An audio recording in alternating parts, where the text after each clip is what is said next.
What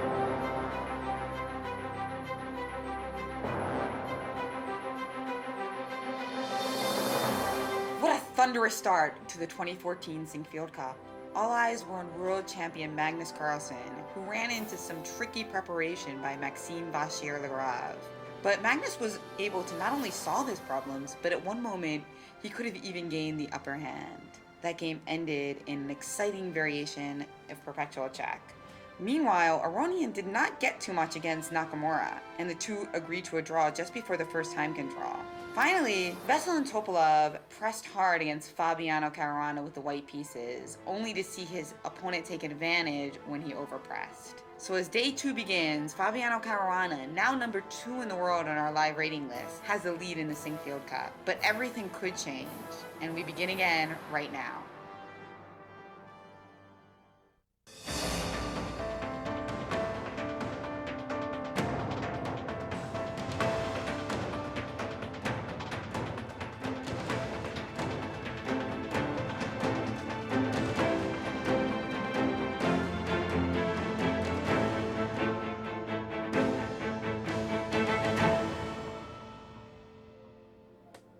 Hello and welcome to St. Louis for day 2 of the world's strongest chess tournament ever. I am standing outside the U.S. capital of chess in America, the Chess Club of St. Louis. Yesterday we had some thunderstorms that affected play a little bit, but as you can see, it is beautiful out here today. People are lining the sidewalks playing chess already. The players will soon be coming in behind me, but let's go downstairs to Jen, Yasser, and Maurice for day 2 action. And here we are in the playing hall of the Sinquefield Cup. We are in round 2 now. We see the first one to arrive, Hikaru Nakamura, no sunglasses, but he is looking determined. You know, I think that he knows this is a critical game for him. He drew the first round. And we've also got Maxime Vachier-Lagrave, NVL, as we call him. He's also getting ready for his game. And there we see international arbiter Chris Bird about to get the fun started. I mean, we sure had fun yesterday. Oh, it was great, Jen. It was. I'm Jennifer Shahade, and I'm here with Grandmaster Yasser Seirawan, and we're going to be giving you analysis today and for the next 2 weeks. Exactly. Well, yesterday was a fantastic round. Thunder and lightning outside and inside. The game that had us all mesmerized was the sparkling tactical slugfest between MVL and world champion Magnus, let's say. Mm-hmm. And that game ended in a draw, but it was really a great fight. And then, of course, Caruana defending so extremely well to win the game and take the lead after the first round. Well, let's take a look at the pairings for round 2. As we mentioned, we have Magnus Carlsen playing black against Hikaru Nakamura. We've got Fabiano Caruana, now number 2 in the world, playing against Vachier-Lagrave.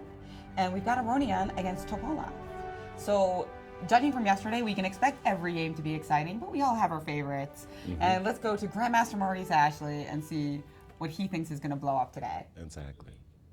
Indeed, Jen. Well, as mentioned, there was thunder and lightning on the chessboard yesterday. Fantastic games. We had a lot of fun talking about them. Today's round should be no different at all because this matchup between Nakamura and Carlsen is one people love to see. Now, people have been calling this a rivalry between these two players, but it's not a rivalry until the other guy punches back. It seems as though Nakamura finds a way to lose any which position to Carlsen every time they play. Carlsen right now has a 10-0 score in classical chess, but Nakamura has been so close. This year in Zurich, he was up so much, he should have dominated that game, and he managed to fail to win yet again. Carlsen himself has said that he knows it's going to happen one day, but I don't think he's going to make it today. So we are going to see some interesting chess, a great matchup, great games on tap for round 2 of the Sinquefield Cup. Back to you guys. Speaking of great games matchup, Aronian and Topalov in their individual games, lots of draws, but Veselin Topalov has won 6 games to Aronian's 3 victories, so remarkable. Former world champion Veselin Topalov has a pretty big positive score against his opponent today. That's right, and many of those games occurred in 2008. When Veselin was at his peak as world champion, he won in San Luis in Argentina, the World Championship in 2006, dominated the field in that particular year. So now, of course, it's a different situation where Levon is the favorite. Not only does he have white pieces, but he's also The higher ranked the player. higher rated player, and Topalov, tough loss yesterday. Oh yes, as Veselin said in his post-game interview, it doesn't get any easier. He loses a game, and then he gets a Levon-Aronian with black. Oh, that's not a gift. No, so any big opening predictions today? Now, yesterday, of course, we saw that MBL surprised us right out of the gate. With the Scotch opening. That's right. Yeah, I mean, that he has very played it sharp. before, but normally he doesn't. No, it's not it is not a big part of his repertoire. Not a staple. No. And indeed, it was a novelties very early in the game, right? Right. A brand new position on move 8. Well, essentially, as Hikaru was saying, that variation was from Gary Kasparov. Oops, we are seeing. That's right. We just saw the handshake, Magnus Carlsen and Hikaru Nakamura. Yes, and again, I mean, from my own experience, when I was playing against world champions, whether they were Anatoly Karpov or Gary Kasparov, I mean, they were, in my imagination at least, such important fights that I really, really got myself in, the eye of the tiger type of thing. And it looks to me like Hikaru, first of all, he was early. Yes. That was pretty Red Bull, remarkable. that's one of his new sponsors. There you go. And I think he might play E4 because I noticed that in the Olympiad. And last Magnus, year also he was mixing things. Yeah, I mean, Nakamura occasionally plays E4, right? And I think that Magnus in the Olympiad, he played the Scandinavian against Fabiano, but the opening wasn't great for him. No. He won the game. Right. And then, of course, he lost his terrible game with the bird. Exactly. So that might be what he will see. Of course, the last 2 games that we saw Nakamura play against Carlsen with white were the 2 losses we saw most recently were kind of in similar opening, like a F3 against the Nimzo Indian. Right. And then the Gashimov Memorial. Right, and event, actually yes. Magnus got a good position in that one. Yes, he did. And basically, Magnus is, it's like he's snake-bitten, Hikaru. Hikaru's snake-bitten somehow when he plays Magnus. And as Maurice was saying, Magnus had a position where he was so overwhelmingly winning. To lose that particular game really that was stuck in Zurich, right? And that was also in the F3 line, but with a D5 F3 Nimzo as well, right? Yeah. And let's take a look at our standings. Absolutely. Of course, we've got our Fabiano Caruana, so the Ice Bucket Challenge did him well. He's got a perfect score. We've got 4 players all with half a point, and Veselin Topalov, losing to Fabiano yesterday, is in last place at the moment. But 9 rounds to go. This is going to change a heck of a lot, and we're going to see a lot of more differentiation as the tournament progresses. Absolutely. So we're into juice versus Red Bull. This is going to be big. So yeah, I don't know. It's interesting, the psychology, because Nakamura got such a dominant position against Carlsen in Zurich, and then Carlsen repeated the opening, but twisted it up on move 4. Sure. So do you think we're going to see number 3, F3 Nimzo yet again? Or do you like my E4 prediction? You're giving me 2 excellent choices, and I'm really having trouble with both. I don't think we're going to see an English, which Hikaru could play, or a B3, a Bent Larsen B3, Queen Sides Fianchetto. I'm leaning towards D4. I think we'll probably see some kind of a Nimzo Indian, not necessarily a repeat of their F3 lines. So but maybe I a do new move, but maybe Queen C2, C2, a classical Nimzo or something of that nature. Again, I just want to draw. This will be the big game for our American audience, of course. But the Veselin Topalov, former world champion Veselin Topalov, with black, a little bit in trouble. You do not want to lose a second game in this field, because then you're swimming with sharks. If they sent blood in the water, then everybody's going to, Veselin will be a marked man for the event. So Veselin definitely wants to come back with at least a solid draw, and hopefully to try to equalize. Absolutely, and he seemed like he was in a good mood yesterday. Caruana, remarkably, wasn't? Course, yeah, he loves being here. It's great to see him. Yeah. Caruana, the leader in the tournament, with white against MVL. I really got to bet on that game to be super exciting. Oh, for sure. Are we going to see a Sicilian? Or more of you think, a Roy Lopez? Probably one of the two. Yeah, I definitely wouldn't be surprised by Sicilian. MVL looks like he came with lots of preparation, and I think he could do a really good work in a Sicilian. However, in their games, I believe they've played 10 classical games. There's only been one result, one decisive result, and it's actually MVL who's got the victory over Caruana. A little bit surprising. All the other games have been drawn. So they haven't played a ton of classical games recently. No, so. but they've also played 2 tiebreak matches of rapid right. chess, and they've split those. Okay, Caruana got knocked out in the knockout in Norway, and lost 1-1 Biel, but these two are also, well, they're the future of chess and the present as well. That's right. Well, I can't say the 2 youngest players in the tournament because, as I mentioned yesterday, MVL turns 24 just a month before Magnus. Wow. So, yeah. and Magnus said he doesn't feel so young in these tournaments anymore. Pablo Caruana at 22 is the youngest player in the event.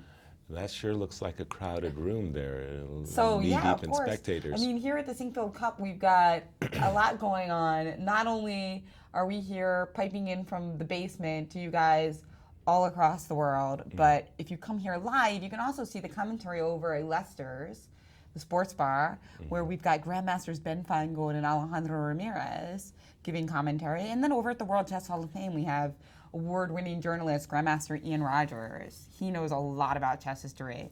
Definitely. And then we've also got Varujan Avkobian. Exactly. He's a Grandmaster in resident. He's in St. Louis quite frequently. And recently we got news, quite exciting news, in fact, that Alexander Beliavsky, Grandmaster Beliavsky, is in the club, and I hope that we will get an opportunity to interview him because he has been a fantastic historical chess figure, And a we're legend. off. And I do believe we've seen an E4 opening And I was by right. Hikaru. Finally, I got something right. But does that mean we're going to get a Berlin, or are we going to get another Scotch? Maybe he's going to try to show.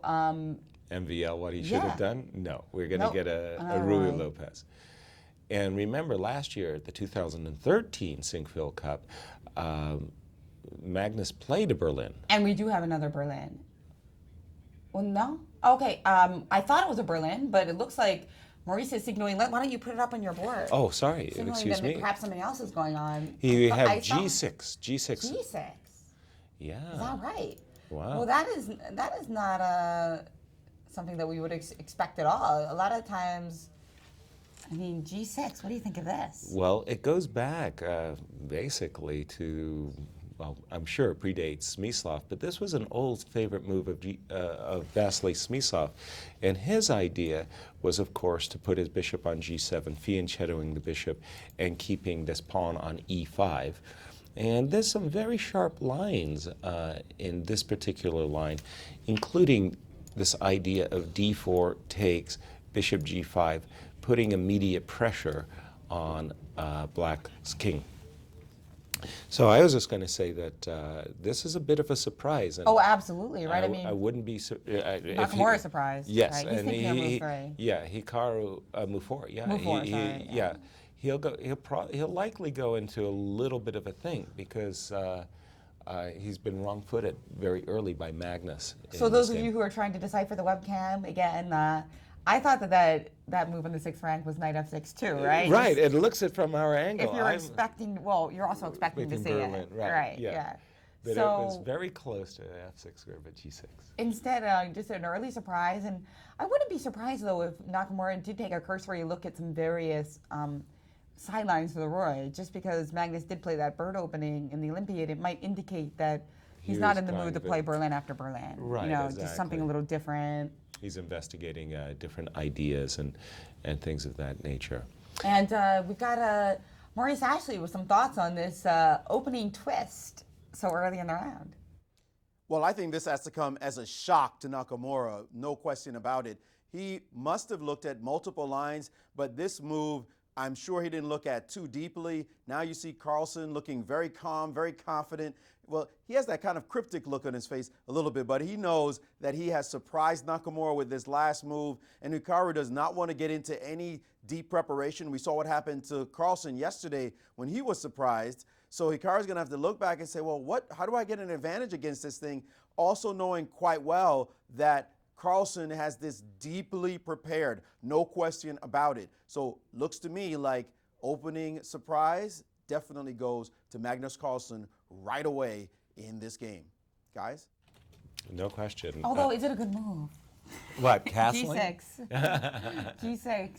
Yeah. I mean, there's a reason why fiend kettling your bishop isn't so popular in the Rai Lopez, right? Or in E5 openings in general. I mean, well, because you're putting the bishop behind the pawn on E5. And because a lot of times the E4, E5 openings allow for quicker development, and you're making the F7 a little bit more tender. Whereas in the Sicilian, you can always just like bolster it with E6. Well, true, but on the other hand, since white's not targeting a Right. 7, so you kind of you feel like you've got a little bit of a leeway. Yeah, let's point out like the difference, of course, if you play bishop C4 and move 3. I don't think G6 is even. Oh well, okay. We'll go over that in a minute. Do you want to take a quick look at what happened in Our tournament leaders game, or in Veselin Topolov's game? how about Caruana? Because yes, our tournament we actually leader. Ended up. We did see an E4 by Fabiano, right? His mainstay, but he's capable of playing other moves as well. And we were thinking Max might play either a classical king pawn or a Sicilian. Instead, he chose the Caro-Kann.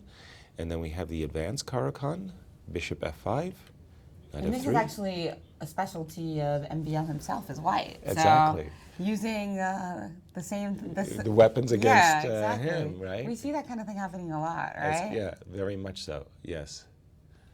And, okay, I apologize that the board that I actually am analyzing on, the signal's not going through, so we'll be staying with Jen and Maurice here. But we do have a very, very topical line in the Caro-Kann going on in Caruana's game, and a semi-Slav going on in Veselin Topolov's game. Well, that's not a big surprise, is it? So No, that was expected. Played in A6 Live quite recently, actually. Indeed, indeed. And in fact, they're both very conversant in those lines of the semi-Slav. That's right. So 3 openings, 1 we could have predicted, the other 2, I mean, actually, NBL recently played the Caro-Kann as well. Mm-hmm. So that one's not a massive shocker either, although a Sicilian would have been quite fun, wouldn't that? Yes, exactly, exactly. Well, and I think we've got Maurice with some thoughts on that opening by Caruana and versus MBL. Well, giving the folks at home a chance to see this position that has happened. Caruana, of course, 1-0, number 2 in the world as of the live rankings right now. So if he could take that win from yesterday with the black pieces and then add to that a win with the white pieces, he'd be in a terrific situation, obviously. And with Carlsen with the black pieces, 2 games in a row at that because of his draw, the number he drew the number 4 in this competition, then that means with 2 blacks in a row, he might start off very slowly, and Caruana could maybe put some distance between the 2 of them before the competition really starts to heat up. So this move, E4 was played, Vashila Graf played C6, the Caro-Kann, of course, D4, D5, very popular opening, and after the move E5, now this advanced variation, bishop F5, I know a specialty of yours, Yaz, is Caro-Kann, and now knight F3, E6, and the quiet bishop to E2, not looking to trade off the bishop, and there's no more active square to go to in this position. And now the move C5, a very natural break in the position, and then bishop to E3 was played,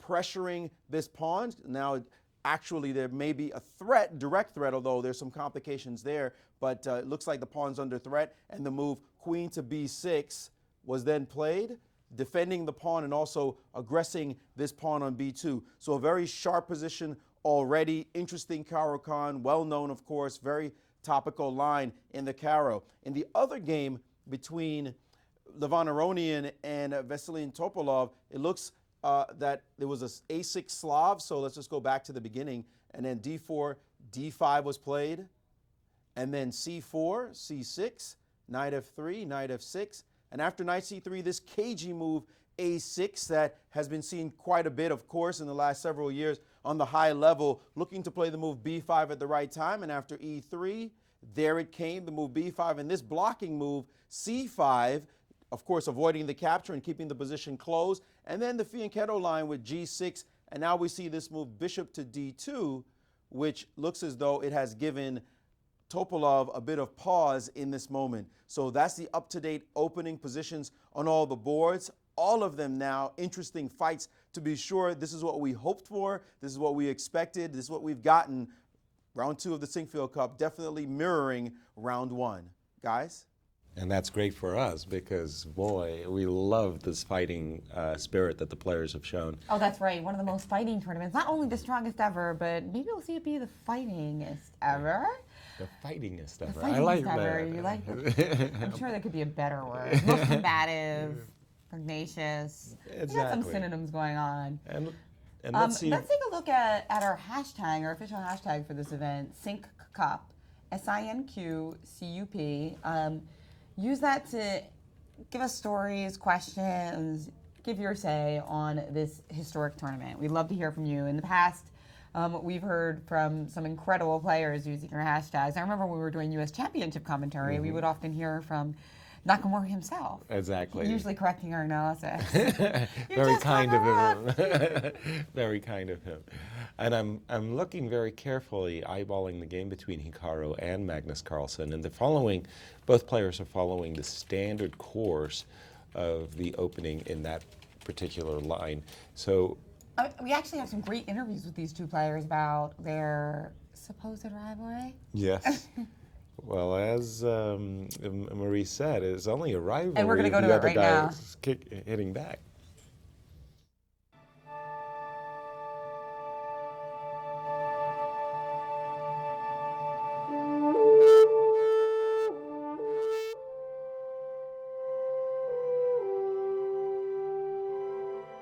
Hikaru did very well against me here last year. He's a strong player. He's had some good positions against me, but he was better in a complicated game with black that ended in a draw, and the white game was a pretty standard draw compared to his other results against me. That should be encouraging.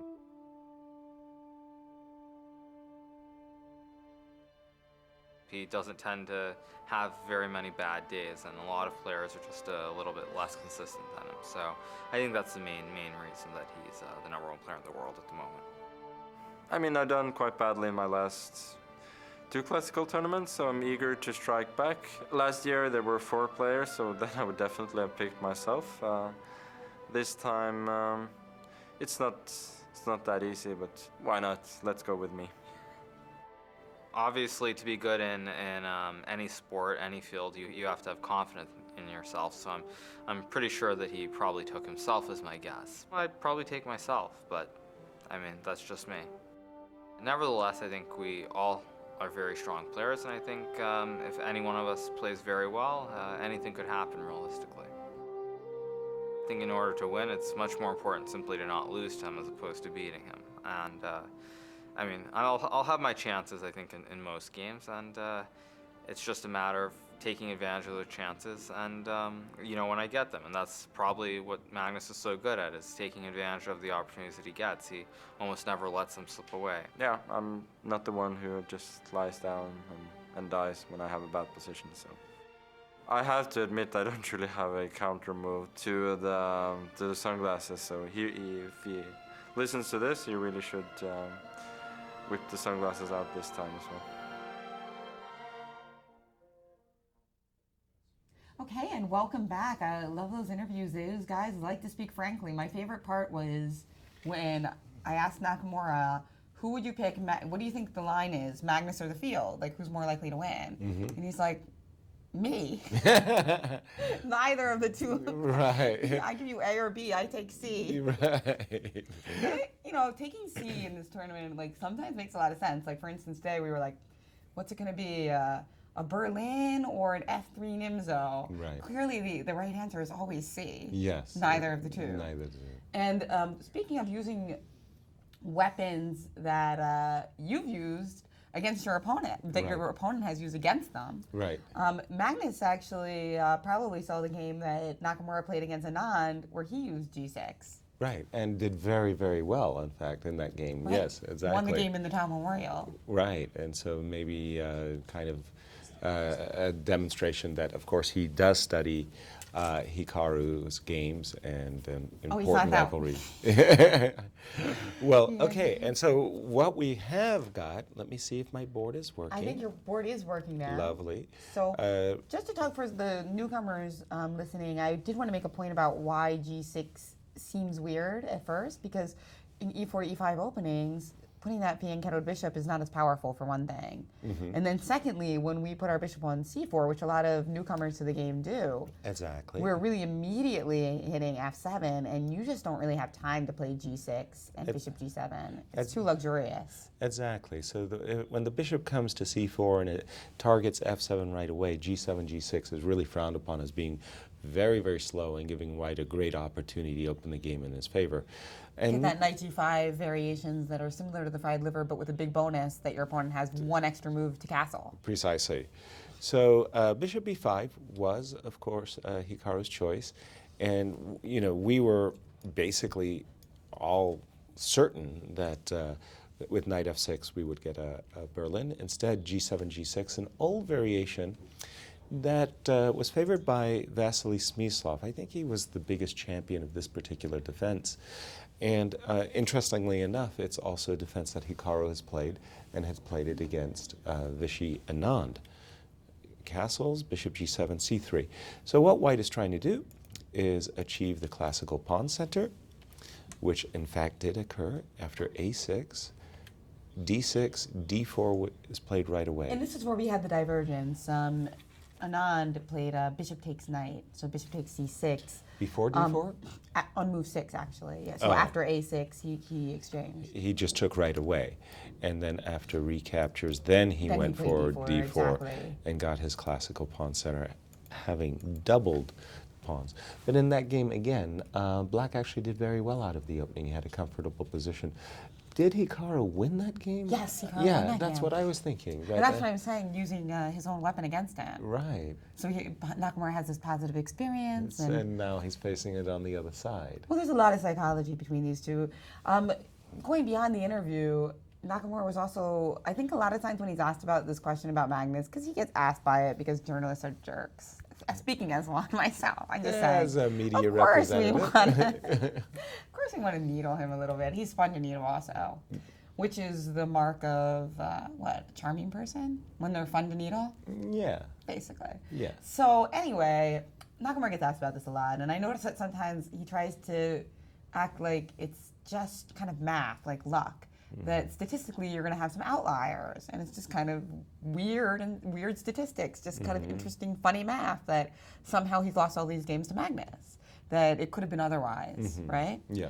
And obviously there's probably some truth in that. Yeah, but it hurts when you're the outlier. Yes, exactly, exactly. And there's also some truth in the fact that Carlsen just has his number. So it's really in between the two somewhere. Right. Is it just bad luck?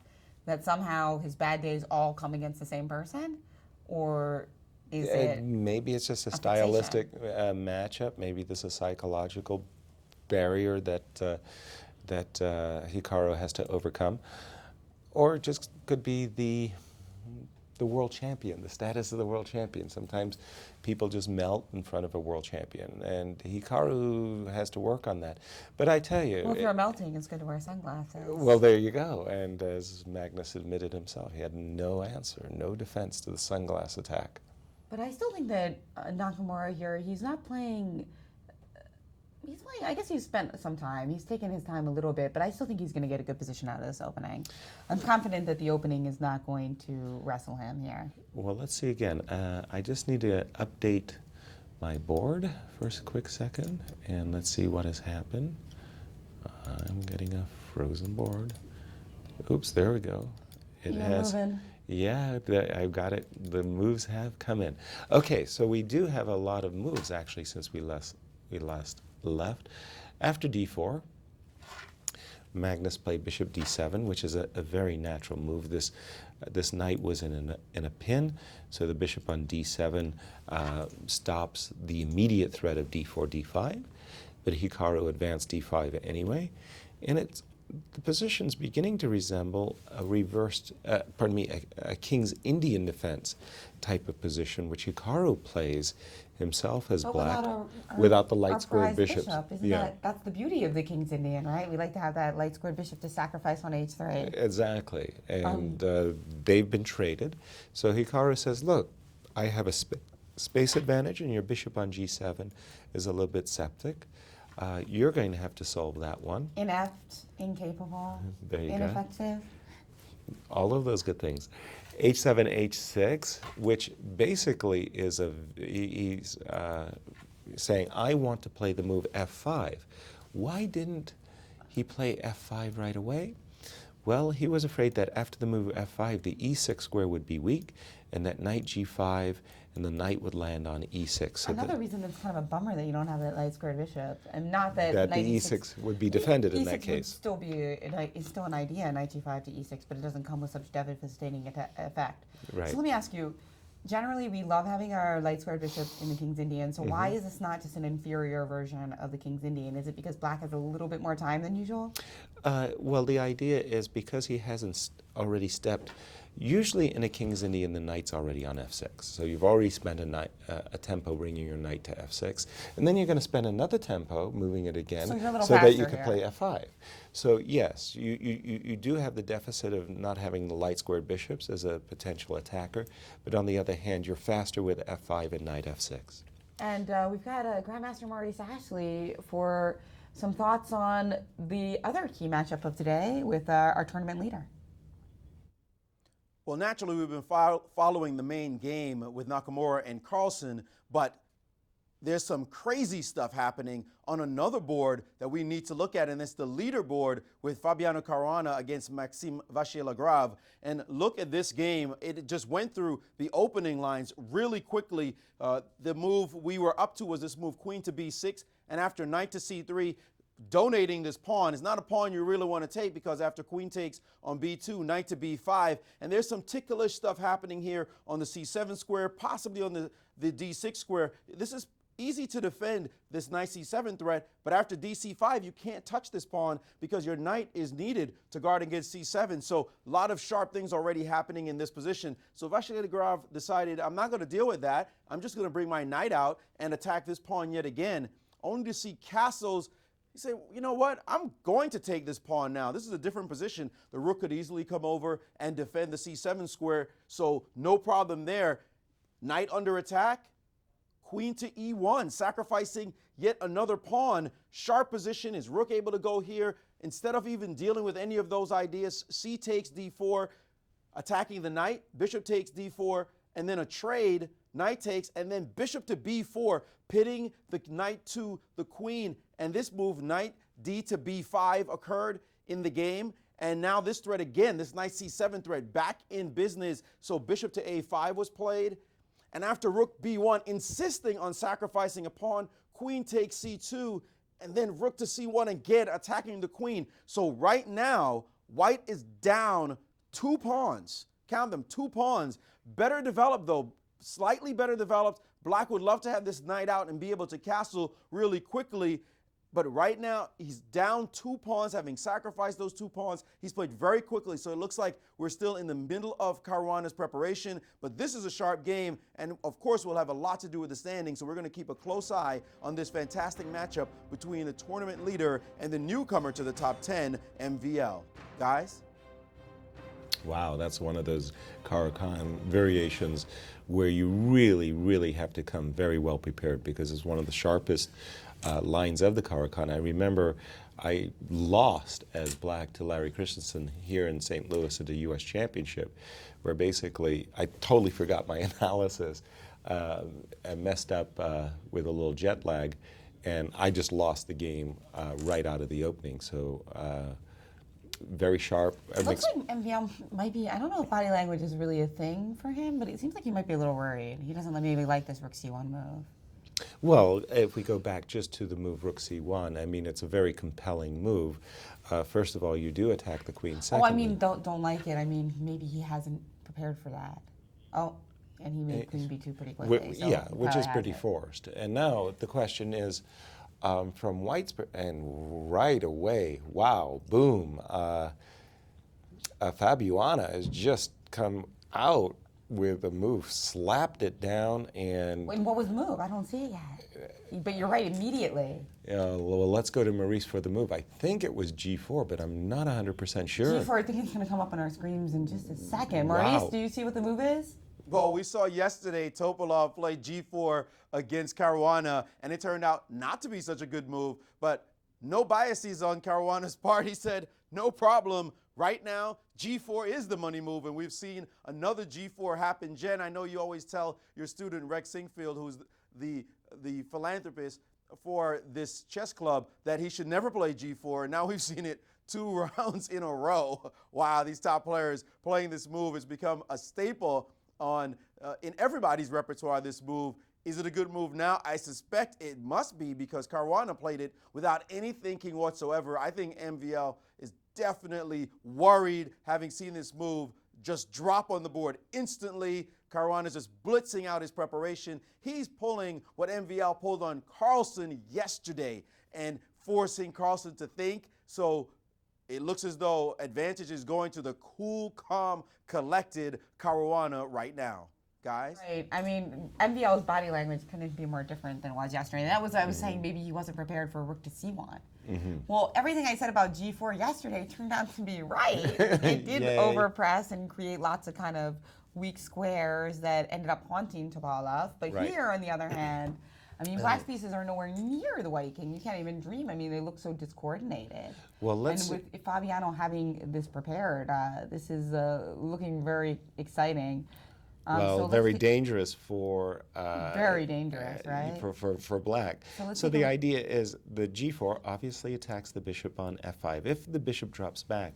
See, we see here that this white queen is not on a very happy square. First of all, if it's in a pin, it doesn't have many places to go. But the idea of g4 is it prepares for this lunge, f4 and f5, and giving this queen attacking possibilities over here on the king side, whether it be the g3 square or even the h4 square. Black facing f5 is likely to play a move, for example, like knight e7. And now either a move like queen h4, again getting out of this pin, or even just f5 and just blasting the position with the idea that after takes, we've got this nasty little knight d6 check to the king. Boy, this looks like a lot of fun for white. I know, White could really be enjoying himself here after g takes f5, and suddenly this rook is in the game, and black's rooks are still stuck in the corner, and big danger here. I would not want to be in black's shoes. Now, interpolating bishop to e4 doesn't really change very much, does it? From the very beginning after g4, I don't. Perhaps Not it only that, does. You actually have some extra options as well, though, after bishop to e4. Yeah, after bishop d4, you are giving me this opportunity to check and take the bishop, and maybe if I could bring my queen out, that might be very useful. But I'm thinking that Just f3. I'll probably play f3 anyway. If in that case we would It transpose.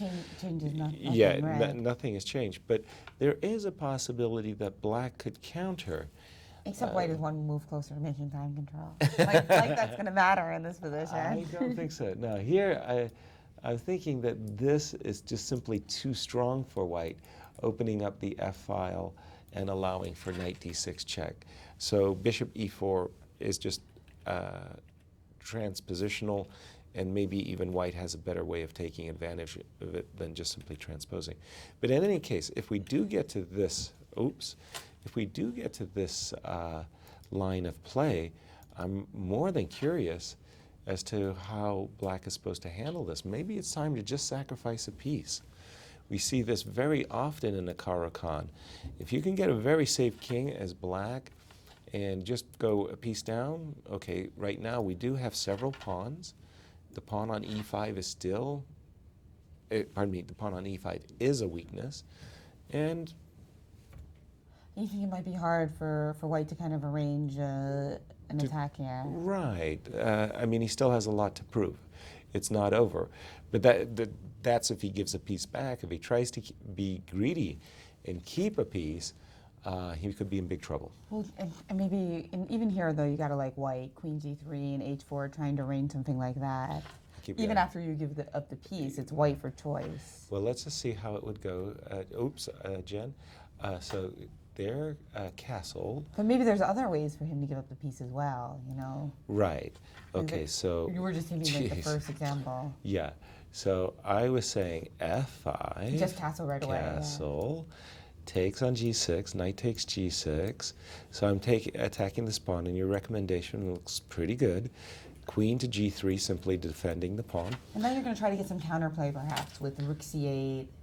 Yeah, and I'm just wondering, how good is black's queen doing here? It's not the most wonderful, but let's say we take, yeah? Take rook c8. So I am threatening to capture on c3 and capture on e2. So the bishop has got to go somewhere. But what's the pawn count? I've got 7 to 1, 2, 3, 4. You got 3 extra pawns. I've got yeah. 3 pawns for the piece. I think it's sufficient compensation.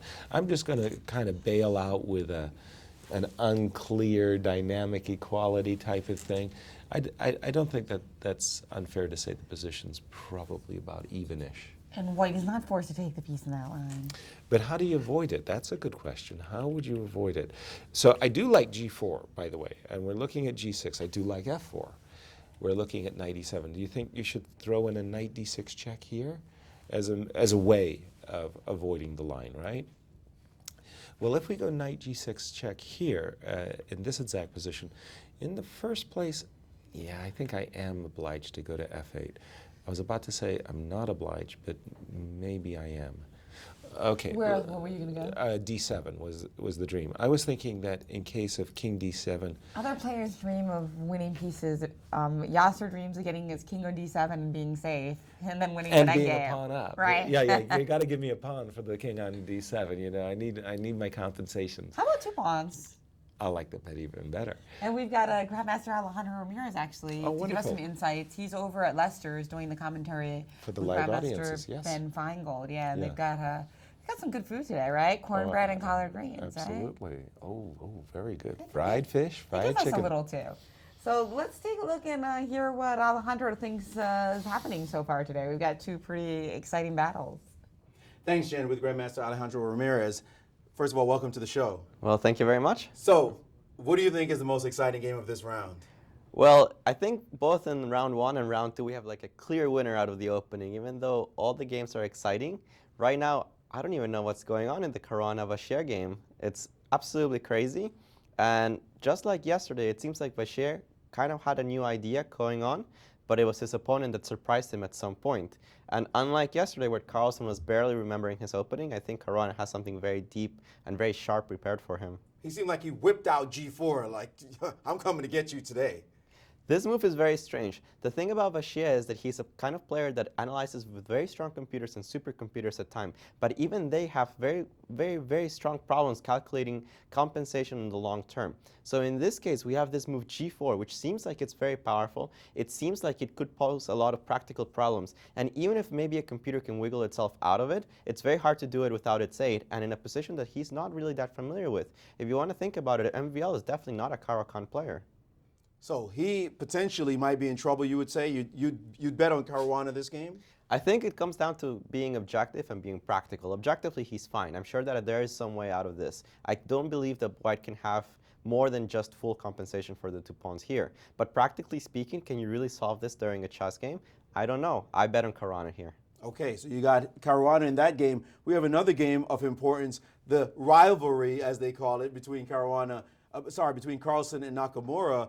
This position, g6 in the opening, deciding to go away from the Berlin. What are your thoughts there? Well, we were talking about it on the other side, and I was commenting with Ben Feingold that we didn't expect a Berlin. maybe some kind of Spanish, but definitely not a Berlin. First of all, we don't feel that Carlsen is the strongest Berlin player out there. Karyakin may be one, Caruana may be one, but Carlsen always seems to suffer a little bit when he plays it himself. So we were expecting a strange kind of Rui Lopez, but G6 maybe we didn't expect as much. Now the funny thing is that for a little while they were following the game Anand Nakamura, Nakamura being black. And Carlsen's played a lot of times this kind of positions with white. So they actually have a little bit of colors reversed compared to their usual openings. So Carlsen trying to use his Nakamura's own medicine against him, often an interesting idea, but it could come back to haunt him because the other guy knows the position well. Not only does he know the position well, but think about it this way. What does this opening resemble? Yes, we started as a Rui Lopez, but this is a King's Indian structure. And who's the most famous King's Indian player besides maybe Rajabov in the world at the moment? It's definitely Hikaru Nakamura. And the light square bishop is off the board. We often see this light square bishop in the position helping the King's Indian attack. So what the attacking chances? What would you say advantage who in this position? Well, objectively, I think that always white has a little edge in this kind of structures. I think that overall, the fact that you lost a light square bishop is significant, especially for the later on sacrifices. But the game is completely double-edged. It's very complex, and I think it's wide open. All right, let's move on to another game we really haven't gotten a chance to pay too much attention to. Maybe you guys have gotten your opinion on this position, the game between Aronian and Topalov. Yeah, so I am a very avid player of this A6 variation of the Slav defense, and I am well versed more or less in the common ideas, and I have no idea what Aronian is doing. It seems like his development pattern is very strange. A5 that Topalov played was a novelty, and it was a very, I think, strong one. I think that it's a very good way of equalizing, but nothing more. The way that here Aronian is playing, he gives up way too many of his light squares. And although he's hanging on to this weak A5 pawn, I don't think it's going to be enough to compensate for the rest of his pieces being so awkward. So your bet right now is on Topalov. Topalov did lose a poor game yesterday against Caruana. Psychologically, you think he has it in him to fight this game and go for the victory? Topalov is the kind of player that if he loses 3 games in a row, he goes into the 4th one and tries to win. So I'm not going to be shying away on saying that Topalov is going for the victory here, especially with this kind of opening. Your assessment of who you thought was going to win the tournament, first of all, beforehand and maybe then after the first round? Well, before the tournament started, I thought Caruana was going to be doing very well. He's shown excellent shape in the last couple of tournaments, maybe not so much in the Olympiad, but besides that, he's had great results, especially in close tournaments. He's shown excellent preparation and nothing but improvement. Carlsen, although he's Carlsen, hasn't been showing as much dominance as he did maybe last year. And although everybody here is strong, I did have my bet on Caruana.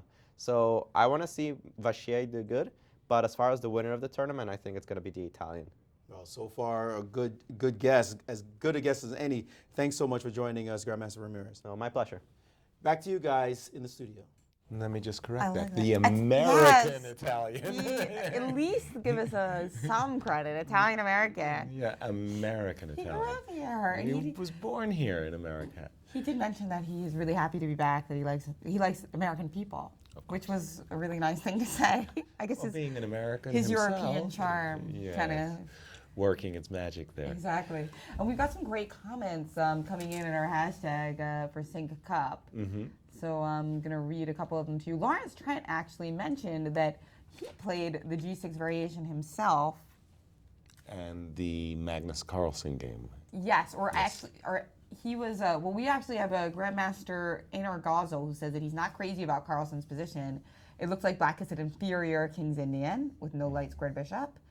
And we also have Lawrence Trent, who said that the line he's chosen has proven to give very good chances for white, meaning the line that Nakamura has chosen, and that he lost that game actually, and he realized how tough it was. That black has issues, yeah. Exactly. So, very interesting. Another interesting comment from some people watching in Norway. Apparently, Carlsen gave an interview to Norway TV before the round, and he was asked if he was excited about the Magnus Nakamura matchup. Right. If he was excited to play Nakamura. And he said no. just no. I guess he wasn't too happy with his opening preparation. Actually, I got that one from Sinquefield Cup from the journalist Tarjei, who's constantly tweeting really interesting things. So you should follow him. Mm-hmm. Well, wow. Tarjei Svensson. That's right. Wow. Well, it's almost like this off-the-board rivalry as well between Hikaru and Magnus in a little case of one-upmanship, Sauron, as Hikaru referred to the world champion as. But shall we take a look? Which game would you like me to go to? Because all three are actually fascinating, and the game of Caruana is perhaps most tactically very exciting. unbalanced. But let's take a quick look at the opening ceremony, because we've been getting some questions too about some wristwear here. Wristwear?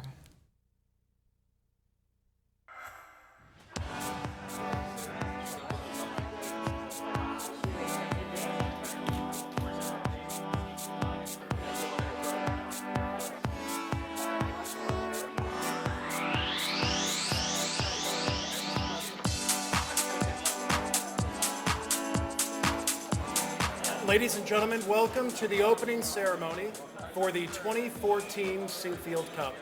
As you know by now, this is the strongest chess tournament in the history of the game. It's really great that St. Louis can host a tournament like this. It's not just great for St. Louis, it's great for the entire chess world. And those who are chess players who follow it know that the whole world will be tuned in. We will be getting live viewership from at least 190 countries.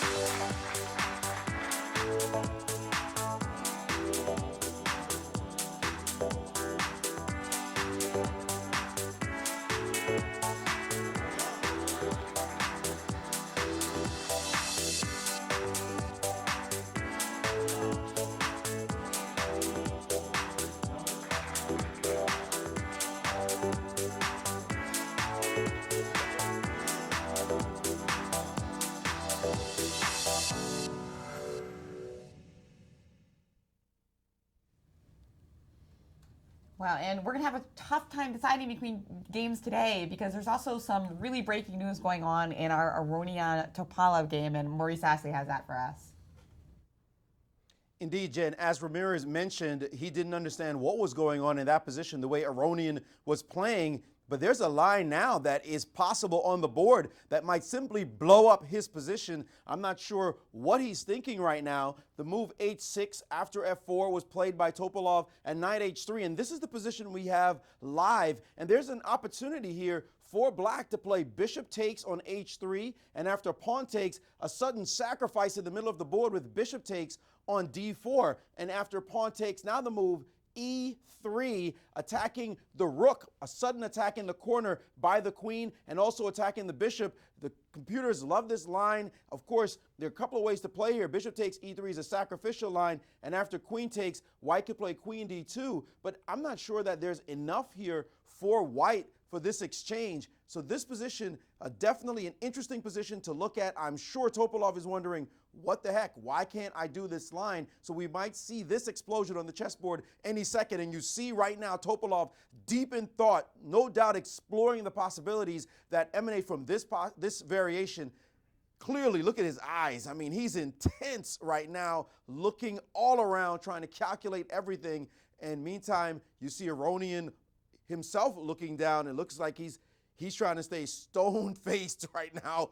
But he knows, they both know, that there is fire and ice possible right now on the chessboard. Guys? Well, I have the impression that for today's round, the players are using the opponent's weapons against them, because in that variation that Maurice just showed us, it was an exchange sacrifice for the two bishops and a pawn or two. And this has been a trademark of Veselin Topalov throughout his career. Veselin loves to be the player who's sacrificing the exchange. He likes to have the bishops and a pawn or two. And so here he would be the one accepting the material by playing this line with bishop takes h3 and bishop takes d4. And he's hesitating just for all of those reasons where I mentioned that he likes having such positions as white. And does he go for it? I'm thinking he probably doesn't have much of a choice, actually, and he should go for it.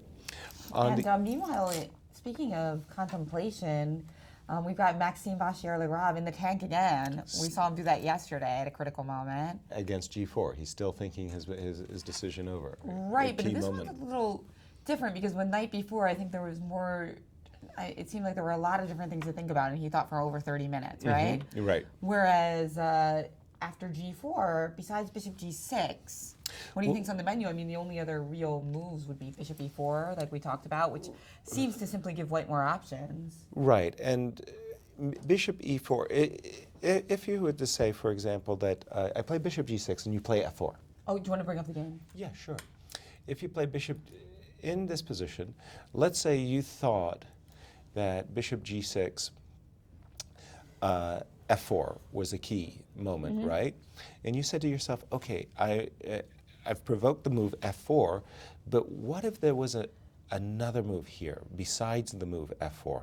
Then if there was another move beside the move F4, I would want my opponent to play F3, like, right? Like suppose H4 or Knight D6 check or some other move, Knight A4, some crazy move. So you might think to yourself, why didn't I provoke white to weaken his king a little with the move F3?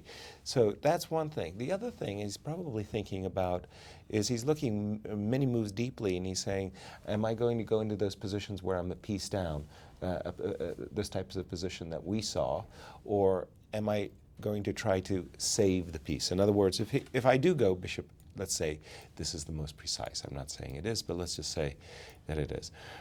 If I am going for this position, am I going to go with a line where I sacrifice a piece, as we've seen, or am I going to go for a line where I try to keep the two pawns and all the material, right?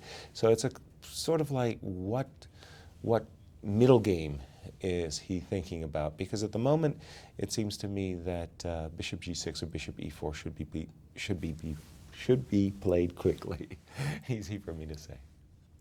That's right, but I guess he knows the positions that's going to arise, and maybe he's analyzing what to do after that. Well, exactly, and obviously, he's much deeper. Being such a strong player, having the extra move on the board doesn't help him as much as it would players who are not, proficient at calculating. Exactly. Right, like a player who is an amateur, you really want to play that move if it's absolutely forced. Not that this is, but if you have an absolutely forced capture or response to attack, you play it because your vision's going to be a little bit stronger. But is that true for every player? Not really. In fact, a lot of players, I notice it in Hikaru very much also with Boris Gelfand and Vasily Ivanchuk, they really don't need the board. And very oftentimes I see them turn their head away from the board or just staring elsewhere before they return to the board and make the move. Immediate Bishop G6, immediate F4 in response to Bishop G6. Right, that just came like instant shot there by Caruana. Just not very fun. In fact, we have the exact move times here in the Chess 24, which is lovely to have. And it was 7 seconds for G4 and 10 seconds for F4. I mean, just barely enough time to write down the move, right? That's what those seconds were used for, was simply writing down the moves. And it's funny because Fabiano's such a nice, well-mannered man, but at the same time, he's ferocious at the board. He is. This is not fun. He's not making it fun for Maxime. He's really trying to put the pressure on. This is what you have to do. He's got his great opening preparation, and he's also rubbing it in MVL's face now as well. I don't know about that, but Maurice, your thoughts? Well, first of all, look at the clock times. Remember that they started the game with 90 minutes on the clock and 30 seconds increment, right? So Fabiano still has 90 minutes on the clock. In fact, he has more time than he started with. That's how quickly he's moving, because of that 30-second increment that he's gaining on every single move. Now, I'm reminded of a World Championship match between Kasparov and Anand. In Game 10, Kasparov played this incredible preparation he had, and he would just blitz out the moves. And I remember quite clearly, it was actually in the World Trade Center that was played in 1995. He played his moves in this real low pass. He knew the whole line, and he would just bang down the moves, and he would get up, and he would go out the door, and then the door would always make this banging sound as he walked out, and poor Anand was sitting there caught in the vice, and he would slowly, eventually make a move. Kasparov would surge back into the room, write the move down, bang down his move again, turn around, go back out, bang the door shut, and it was just so unnerving. And of course, it's one of his most famous games ever where he blew Anand off the board. That is the effect that an opening novelty and certainty and confidence can have when you're playing against an incredible player. So Maxime is going to have to really be careful, but sometimes you're just caught in an opening web and there's nothing you can do to get out of it. And there he is now. I mean, he's slinking back more and more into his chair at the moment. Body language says Fabiano Caruana is totally confident, and poor MVL, he just looks like the fly in the spider's web. Guys? Poor MVL indeed, but I mean, as a number top 10 in the world, you know, even yesterday when Magnus presented him with some new problems, he was able to solve them.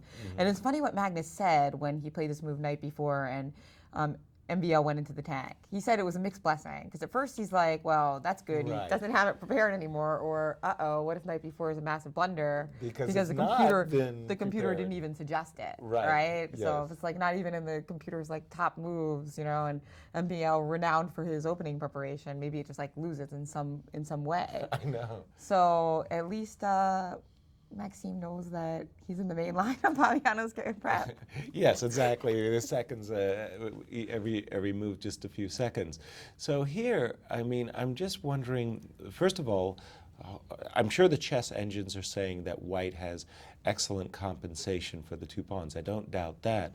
But I'm wondering what other move beside knight e7. Knight e7 looks so compelling as you're trying to prevent f5, right? So I'm looking at knight e7. Okay. Do you see a difference between knight e7 and knight h6? Well, that's what I'm trying to ask myself. Well, first of all, yes, we think that knights belong in the center of the board. So the difference between knight h6 is it does the same thing, which is to stop white from playing f4, f5, but then the knight is limited on the side of the board. So we like the move knight e7. I really don't see an alternative to this. And then, then you were looking at knight d6 check. f5, I'm thinking castles, and just go ahead and sacrifice the piece, take your 3 pawns, and your chances in a position where you have a safe king. But the real big question, the gut check question, is this move knight d6 check. Well, the one difference you can say is that with the knight on h6, the king could come to e7 in this position. Except then, you see, if the king were on e7, remember we were saying about the queen that's stuck on the side? We would have that queen h4 check to the king if the king went to e7. That's why I wasn't thinking that I needed to put my king in the center. But in this particular case, after f5, we're going to castle. But like I was about to say, the gut check variation is knight d6 check.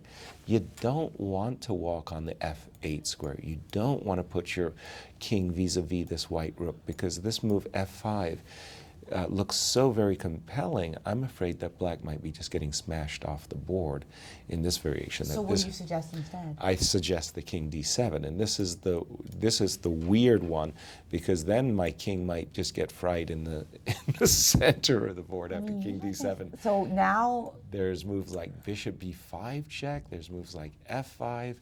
It's yeah, f5. So let's take a look at some variations. so f5. I don't want to open things up, so I'm going to sacrifice a piece. I might even be sacrificing more than a piece. How about a move like, let's say, rook c8? Okay. So what my hope is that I'll be able to capture this knight on c3 and cause problems. But it looks like, oh Very boy. dangerous. There's a lot of interesting candidates here. Well, including just the straightforward check, bishop b5. I think I'm just I'm getting blown away. King d8 allows knight takes b7 check, and I'm getting blown away. king So c7 none of it. walks into Well, then I'm blocking myself on the c file. check. So yeah. So this whole variation with knight e7, knight So d6 is there a way for check. us to sacrifice on f5 with the knight? Not really. Doesn't seem like there's an effective one. Let's take a look at that. If we go here, king d7, f5, the problem with sacrificing a piece on f5, and especially with our king caught in the center, I'm thinking moves like bishop g4, bishop b5. So they're not actually even accepting it. So let's try that with the king on f8 instead then. Okay, so we'll go back one move. We're basically what we're doing here, folks, is we're making a desperate effort to save black's Or position. maybe rook c8 after king d7? Can we try a rook c8 idea after king d7? It looks like we've got something big happening. Oh, so the bishop d4 was played in the Iranian Topalov game. So lots of excitement this round. We're going to be flipping back and forth, huh? A lot of tactics and happening. We've got Grandmaster Maurice Ashley for the news on that game. Yes, indeed. We had looked at this line. We said it might happen, and Topolov went into a deep think and said, it's going to happen. Let's make this happen. He played bishop takes on h3, and after pawn takes, he definitely tanked for a little bit just to make sure that this was the right thing he wanted to do, and he played the move bishop takes on d4, and Aronian has not responded immediately, quickly, so we have to wonder whether or not he saw this coming. Was he thinking about it this whole time? Because now pawn takes, which looks pretty much forced, otherwise you just donated a center pawn for absolutely no reason and you might be losing yet another one, runs into this move, e3, and the only way to actually save this rook would be to play the move rook to g1, but he could continue in this position. Queen takes on d4 with threats. Suddenly, this bishop looks pretty trapped. Where do you put it? You can't put it here, here, because of the queen. If you back up, it's the other rook in the corner that drops. So that move looks impossible. It looks like he's going to have to accept the loss of the exchange by playing bishop takes and then queen takes. And this position definitely is unclear. What is going on is a weird distribution of material. These two bishops against a rook and knight. Well, he's actually just down a straight exchange in this position, but maybe white could pretend to have some compensation. Looks good for black optically, materially for sure.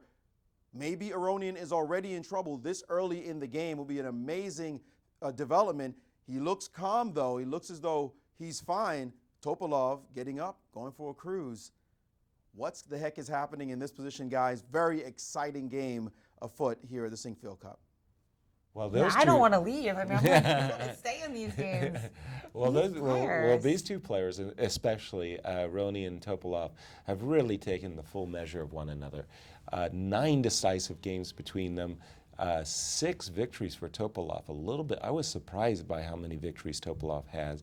Again, a lot of those wins were hasn't been getting. Yeah, they hasn't been getting some of those coveted invitations lately. So now that Aronian has clearly surpassed him in rating, they haven't been facing each other as much. Precisely. So sometimes you kind of have to look at that back history as well. Exactly. But I'm going to surprise Maurice. I'm going to tell you that I think that this is preparation by Aronian, and I think that Aronian is happy with the situation, 2 bishops sacrificing the exchange for 2 bishops. Let's pull that game on your board as well. Sure, and I'll tell you exactly why I believe he's happy.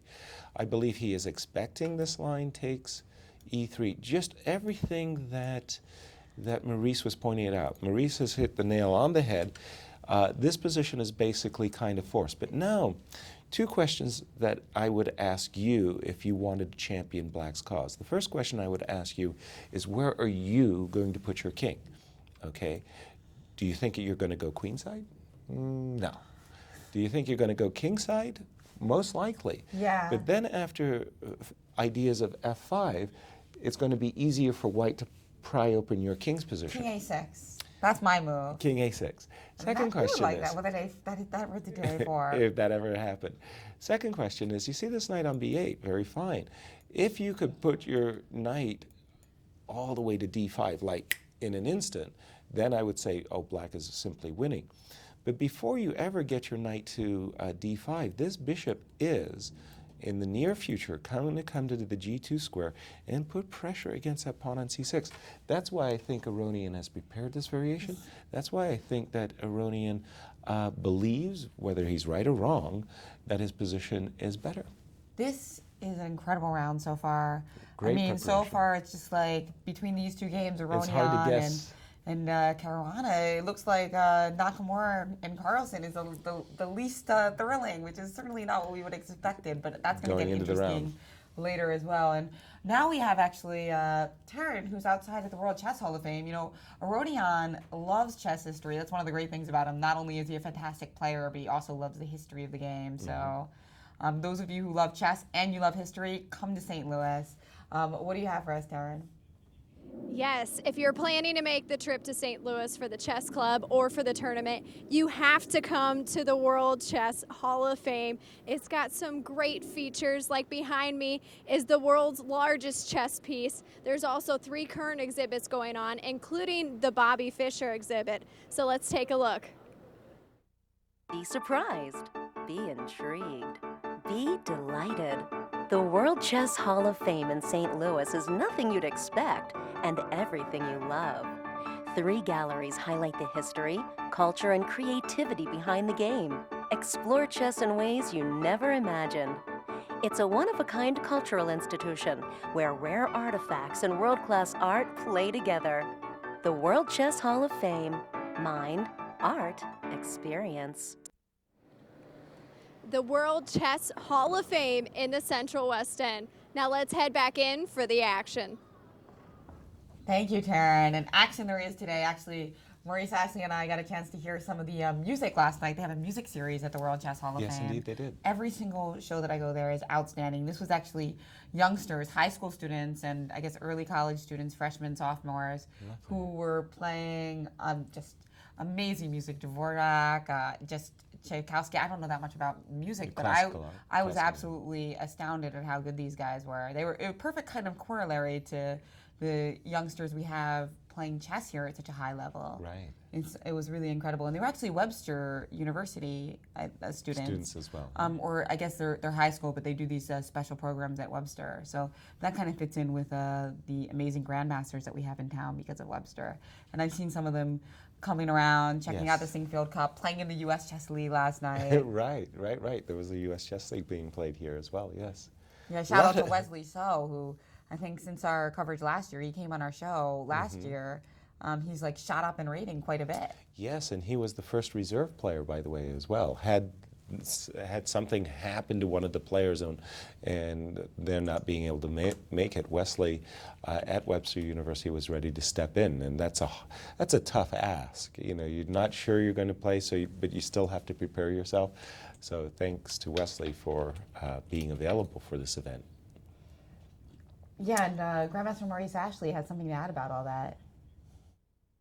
Well, yes, Jen, that show yesterday was marvelous. I can't say that I'm a big connoisseur of classical music, but I was definitely more of a fan after listening to those young people play yesterday at the World Chess Hall of Fame. However, back to the action, we're seeing interesting games all around. The one we said maybe was not so interesting as the other two, which are clearly explosive, is the game between Carlsen and Nakamura. And that has taken an unusual turn because in this position, usually black is attacking on the king side and white is attacking on the queen side. That's normally what happens in a King's Indian. We do know that black gave up the light square bishop a long time ago, so his attack normally is not as effective without that bishop. So Carlsen decided to switch strategy and play the move c6 here, now pressuring the queen side, which is supposed to be white side of the board. A very controversial decision to my eyes. Nakamura responded also controversially by capturing on this square c6. He concedes this square to a knight, which is what happened in the game, and now this knight is attacking the pawn. It is also looking to get into the d4 square, but of course this is also conceded the d5 square to white. So just a couple of moves, Yaz, and already I'm confused. Like, what the heck is going on? What are the strategical implications of these decisions? Very complicated setting we have here between these two players. I'd like to also add, though, Yaz, although I agree with you that there may be some compensation in that position with Aronian against Topalov, I don't think it's preparation. I think he may have happened to stumble into this possibility, but I don't think it's preparation. The main reason being, why is he still sitting at the board? If it was preparation, he would have played it a long time ago, and yet he's still sitting in this moment contemplating the sacrifice on d4. No way he actually walked directly into this line, but hey, sometimes you have happy accidents and positions work out for you. So a challenge to him for sure as to what he will do next. All the boards are interesting, fascinating, complicated positions even for grandmasters. Guys? Getting better every round. Getting better every round. And the game between Magnus and Hikaru, I would say, is roughly balanced. White having given up his massive pawn on d5 means that black isn't under the disadvantage of space that he was previously. And as Maurice points out, you have a square, the d5 square, I have a square, the d4 square.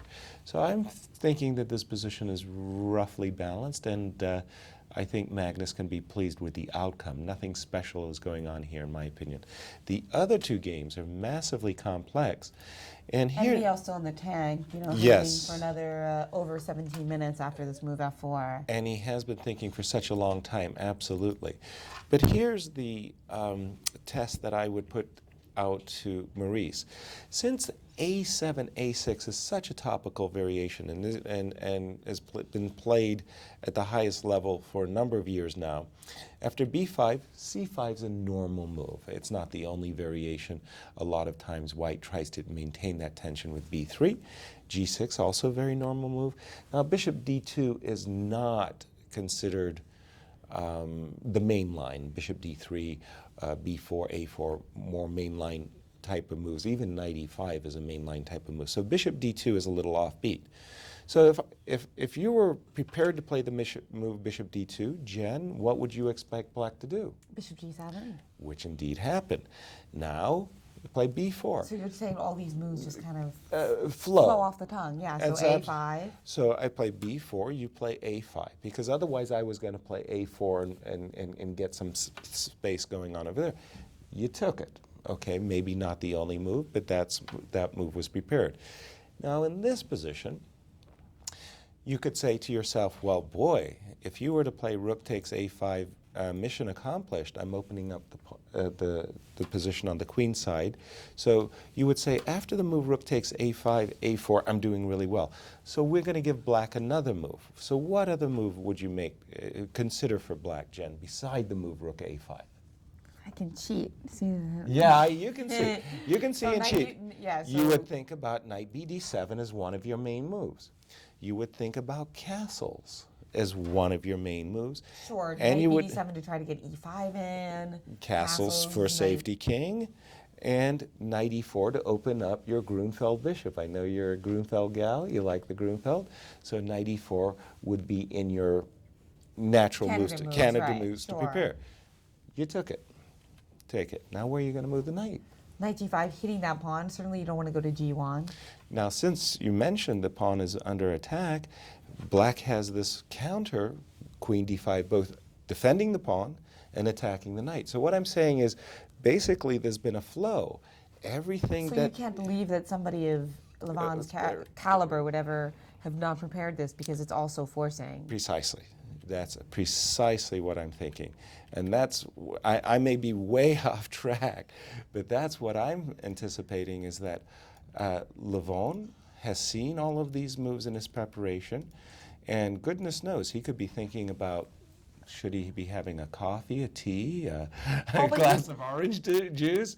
But I am sure he has prepared this line. He could be looking at double checking stuff that he already analyzed. We see that happen sometimes. That's true too. That's true too. But I don't think there's a real Maurice. Or something that he looked at a long time ago and is fuzzy. That also sometimes happens, right? Yeah, he could just be reassessing. But in this particular case, because as Maurice has shown, there doesn't seem to be too much of a choice between, except to capture the bishop, I mean to say. I'm saying that all of these moves are forced, and I'm just curious what the computer probably thinks that Black has a good position, but I'm curious, Maurice, I'm going to throw it back at you. What move does the computer recommend for Black and its overall assessment? Well, one quick point. My main thing here is if you had prepared this position to this point, you have to take on D4. There's no reason to think. You're in the tank for what? You have to take on D4, and maybe after he plays E3, maybe you'll think then. Actually, you won't even think then if you prepare this, because you have to take on E3. You can't play Rook G1. It's all forced. So I don't understand why he would be sitting there all this time. What is he going to do? Kind of play, think for a while, remember his analysis, and then play quickly just to prove something? I think that he's absolutely surprised by this position and did not prepare it at all, because right now there's nothing to think about. And he's more than anything, I believe he's practical. The reality, though, is after bishop takes D4, the computer is saying, yes, you have to. Anything else, you go way down instantly. Black's just great. After E3, you have to take this pawn here, no other line. Anything else, Black's fine. And after queen takes, then the move queen to D2 is the best move by far. And now the computer has different lines. It doesn't it actually gives White compensation in this position. It says this is that interesting position. It's not just saying White's down a full exchange. Clearly, Black is much better. It agrees, yes, there is compensation for this position, as you are saying.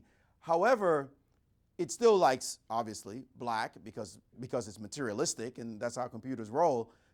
The point here is, I think Topalov himself indicated very clearly to us that he had a challenge thinking about this position because he spent some time before playing bishop takes on h3, followed by bishop takes d4. And he was deeply looking at this line, wondering if it was preparation.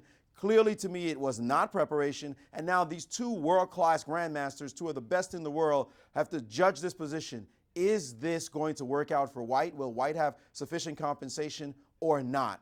That's the question of the moment for these two. It's clearly an amazing game so far, or it might just be bad for White and Black's winning. So a real challenge afoot. We do know where Levant spent his time. He actually made his last 4 moves very, very quickly. Mm-hmm. So it was all in that moment where he played knight takes e4. That took 7 minutes. So at that point was where he was analyzing / double checking. Right. And then, of course, knight g5, f4 all happened absolutely immediately. In fact, it was Black who was taking his time in that area. Okay. Speaking of taking time, I believe MBL still, not in the tank anymore, but we will get an update on that game as soon as we're back from our break. He has played bishop to e4, which was responded to again immediately with rook f2. Poor MBL coming back in the tank already almost just 3 times behind on time. So Fabiano Caruana has almost 3 times as much time as MBL. So, and just to be clear, poor Maxime. Does Fabiano have all 90 of his minutes, or has he actually even gained time since the start of the game? He's got all 90. He needs to play it down a little fast to get the edge. Wow. So we're gonna impressive piece of preparation here then by Fabiano. So while we're gone, we have a special puzzle for you. This one's actually a Fischer puzzle. As Taryn mentioned earlier, we've got that Fischer show over at the World Chess Hall of Fame. So this is a Fischer victory against Lombardi. See if you can puzzle it out, and we'll be back with more excitement from round 2 of the Sinquefield Cup.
Welcome back to the 2014 coverage of the Sinquefield Cup.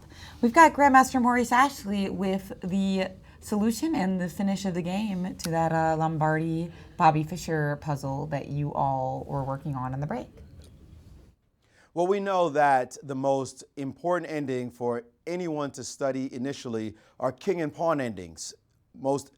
Any ending will break down into a king and pawn ending, and you have to know whether or not you're winning or you're losing, or if it's a draw. So in this position, of course, Fischer knows king and pawns, or knew king and pawns, as well as anybody on the planet. He was world champion after all. And he realized that although he was up in exchange, he did not need to be materialistic. Here, he could have been if he wanted to, but he decided, why bother? There's a simple solution here, is to go into a king and pawn ending, giving back his exchange and sacrificing that big rook he was, and now trading off pieces. And now you might say, well, it's 5-on-5, but the difference in a king and pawn ending, two things: the position of the kings and the outside pass pawn. If you have superior pawns, the game's over. Fischer continued with king d5 and then king to c4. And now it doesn't matter what white does. White tried some demonstration on that side, and now this nice move b6, setting up the move he's about to play. In a couple of moves, he first played g5, just making sure this side of the board was stable. Didn't matter what Lombardi did, because now the move a5 comes in, and that outside pass pawn, that's the critical thing. No matter what, pawn takes, now you have to go stop this pawn, but it doesn't matter because now black has the inside track, and it was easy to see that after king down to e3, the game is over. These pawns are just going to fall like plums. So easy game for Fischer. Nice king and pawn transference from the position he had before. I'm sure you guys saw that, though. You all know your king and pawn endings. Back to you guys.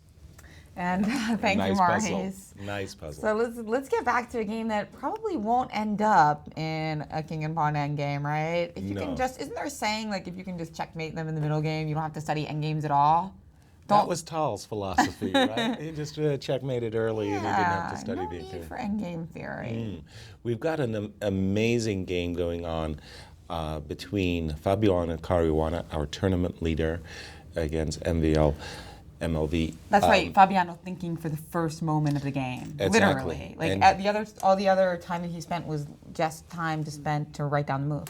Exactly. And so what happened is after a little bit of a think. Sorry, I've just got to go back here for a moment.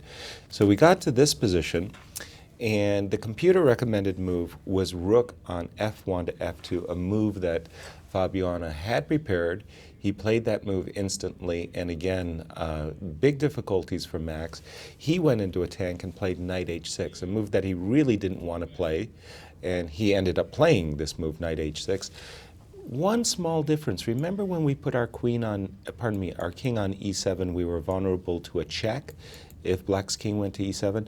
Now that the rook is on f2, that's not so much a worry anymore. So, although now we've got discoveries on your queen, so and that's bishop exactly d3 what happened. After like something like a 10-minute think, again, all of you guys can check and see how much time the players are thinking on the Chess24 live stream. It shows you've got the video and you've got those time codes. So Fabiano did spend about 12 minutes on this move. And he's playing bishop d3 with a discovered attack against the queen, rook on f2 attacking the black queen.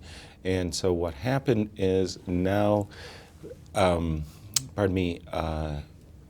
Max has to consider, should he give up the queen with, for example, a move like queen takes f2 check, queen takes f2, bishop takes d3.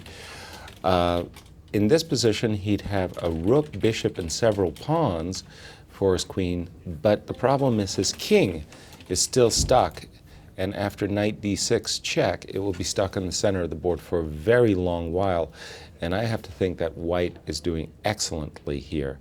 We'll check that to be sure. If you don't give up your queen, if you do step back with the queen, queen b4 is the most natural move to step back into. Then after knight d6 check, let's just put a move on the board for a moment, king e7. Let's, I want to play this move rook b1. That's in this, you want to get rook b1 in, but we have queen takes c3 C3 still at the moment, and after rook b7 check, you can slide on back because of that knight defending f5, f7 rather. Right. I was thinking of trading off the bishops on e4 first, and I was just trying to contemplate this position for just a moment. And, well, it looks like queen takes e4. You do have this defensive move, queen e1 check, forcing the trade of queens if nothing better is in the position. So maybe queen b4, you can get away with that move trying to keep the material. Okay. But again, so we're looking at knight d6 check. So yeah, let's keep looking. So king e7, you say? King e7, yes. So now you were just analyzing bishop takes e4, pawn takes e4. Correct. And saying that, okay, rook b1 doesn't work yet. It And doesn't queen seem like it's quite there at the moment. So maybe we have to do a move like, well, what if we want to go queen check. interpolate? So where are you going? Let's say rook c2. Ideas like knight d5 check, Yeah, they're in the ideas position. like queen h4.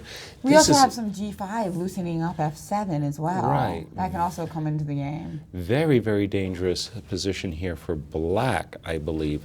And again, it's almost been since the opening gun that Max has been under pressure. Indeed, yeah. So this is looking very dangerous for our MBL. And you know, another nickname that he has, the Frenchman with two names. The Frenchman? The Frenchman with two last names. Maxime Yasser And that comes from a New in Chess interview in which Victor Korchnoi called him that. Yeah, He the couldn't- man with two names. he wasn't sure, I guess, how to pronounce it, or he couldn't remember maybe some part of it. So he's Right. like, that French guy with two names. That's the one. That's the one. That's a great nickname to have, right? 'Cause It's makes good. It actually makes a long name longer. Yes, it does. It does. And in the game between world champion Magnus Carlsen, who's black, against our America's number one player, Hikaru, we have seen a capture on c6. That was a big decision by Hikaru to give up his powerful central pawn on d5. Magnus jumped in the center with knight d4, bishop b2 developing, rook c8, knight e2. This knight on d4 is simply too powerful, and I believe Magnus is still thinking, and he's been thinking for quite some time here. The question, of course, is should he help white develop his queen by trading on e2, which you want to shy away from, or should he retreat with his knight to e6? I think knight e6 is getting my seal of approval, and I think that white structure is a little bit better, this backward pawn on d6, and for the moment the bishop on g7 is a little bit buried, right? Something you mentioned earlier. Mm-hmm. So what's interesting here is that it's not really like black going for a traditional attack in the King's Indian defense. Right. It's more trying to capitalize on some key squares. Right. And hold the balance. Exactly, and playing for counterplay based on moves like b7, b5 to try to take away the grip that these pawns on c4 and e4 have over the center. Still, I'm thinking this position is slightly better for white, but everything to play for in this game. And now Aronian and Topalov, that fascinating struggle. Exactly. So during our break, Maurice and I were fiercely debating the merits of the position. That's what chess grandmasters do with one another. I'm better, no, you're better. We're seeing a real titanic battle of ideas going on in this game. And knight a6, finally developing his piece. And by the way, once again, if black could simply play knight to c7 to d5, he'd stand great. The knight would be brilliant in the middle of the board.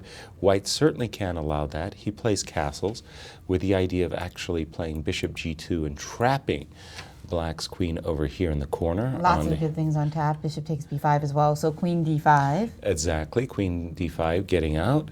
But now comes this nice move, bishop g2, with the tempo against black's queen. And I think, yes, queen c4 check. That was what move we had anticipated. King b1. And again, this pawn on c6 being extremely vulnerable. He dropped back with the queen. Now, we didn't expect that move. That move, queen e6, that comes as a bit of a surprise. It makes you wonder why even interpolate the check. Right. Because like you would with think the the king on b1 would be better. than on C1, right? Better for black. That Exactly. they keep the king on C1. Right, that you would want it on C1, not on B1. So this is some... A little bit of a surprise for both Maurice and I. massive So now subtlety. Queen E6. So now the move that White obviously wants to get in is the move D4, D5, just opening up the position for the two bishops. But now we see at least some benefit from Black's point of view that he's got the king to B1. There's a Queen F5 check. You're not exactly forced to capture on D5 right away.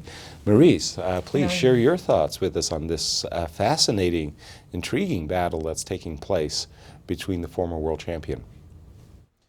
Well, the move was played. D5 was played, and this move, Queen E6, was a bit strange. Queen C4 check followed by Queen to E6. That's not something you see every day. This maneuver trying to make the king safer, like that's weird. Why put the king here instead of backing up right away and then playing this move? The computer, like this check, trading queens, the trade would not be in White's favor because a knight would appear on B4 and then D5, and that would be perfectly fine for Black.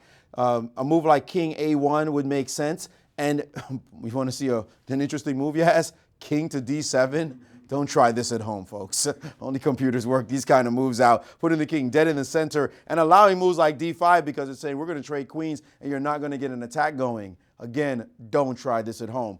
The move, instead of playing Queen B4 and King D7, weird line, he just dropped his queen back, which was red flag to a bull. D5, that's the move White wants to play, and it's now been executed. He frees a line for his bishop. He cracks open this long diagonal. Of course, he had to expect that this check would happen, and now Aronian is thinking on this move where to put the king. He has his choices, King B2, it's possible King A1. Probably King B2 is the safest. He has this long diagonal covered. He has a dark square bishop. In fact, both bishops, they cannot be opposed.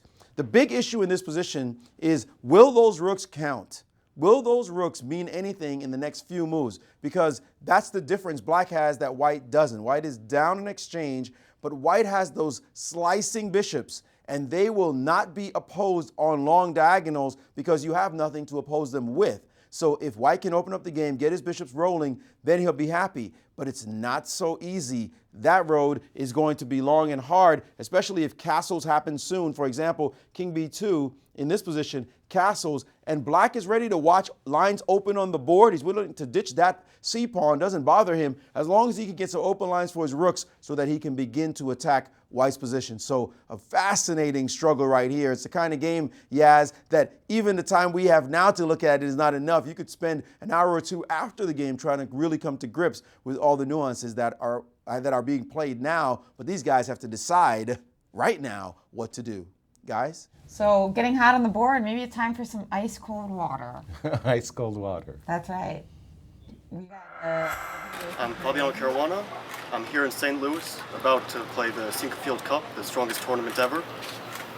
This is my ALS Ice Bucket Challenge. I was challenged by Anish Giri, and I would like now to challenge Maurice Ashley, Yasser Seirawan, and Levon Aronian. All right, one moment.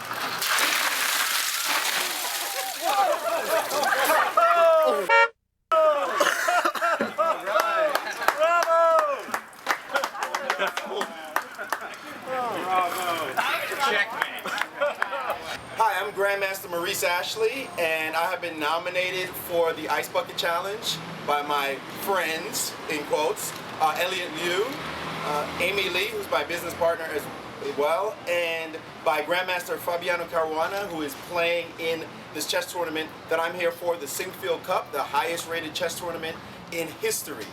So I am going to make a few people suffer by nominating them as well. A friend of mine, new friend, Jaja Wang, she's going to suffer for this, of course, and she said, oh my God, that was the first thing she said when I told her she's getting nominated. Also, Alyssa Melchina, who has not replied to me as yet, but Alyssa, I know you're coming to St. Louis, so you're going to get it. And also Tony Rich, who is the head of the chess club here, so he's totally pumped about it. So those are my three people. I thought this thing was really stupid at first when I heard it. My son was the first one to tell me about it. But after I heard what the reason was, I thought, well, you know what, it's a really cool cause, and I'm 100% behind it to support it. The only thing I hate about this is that I'm going to get wet and cold, which is not cool. So I'm pretty angry about this. So let's get it out the way and let's get it done.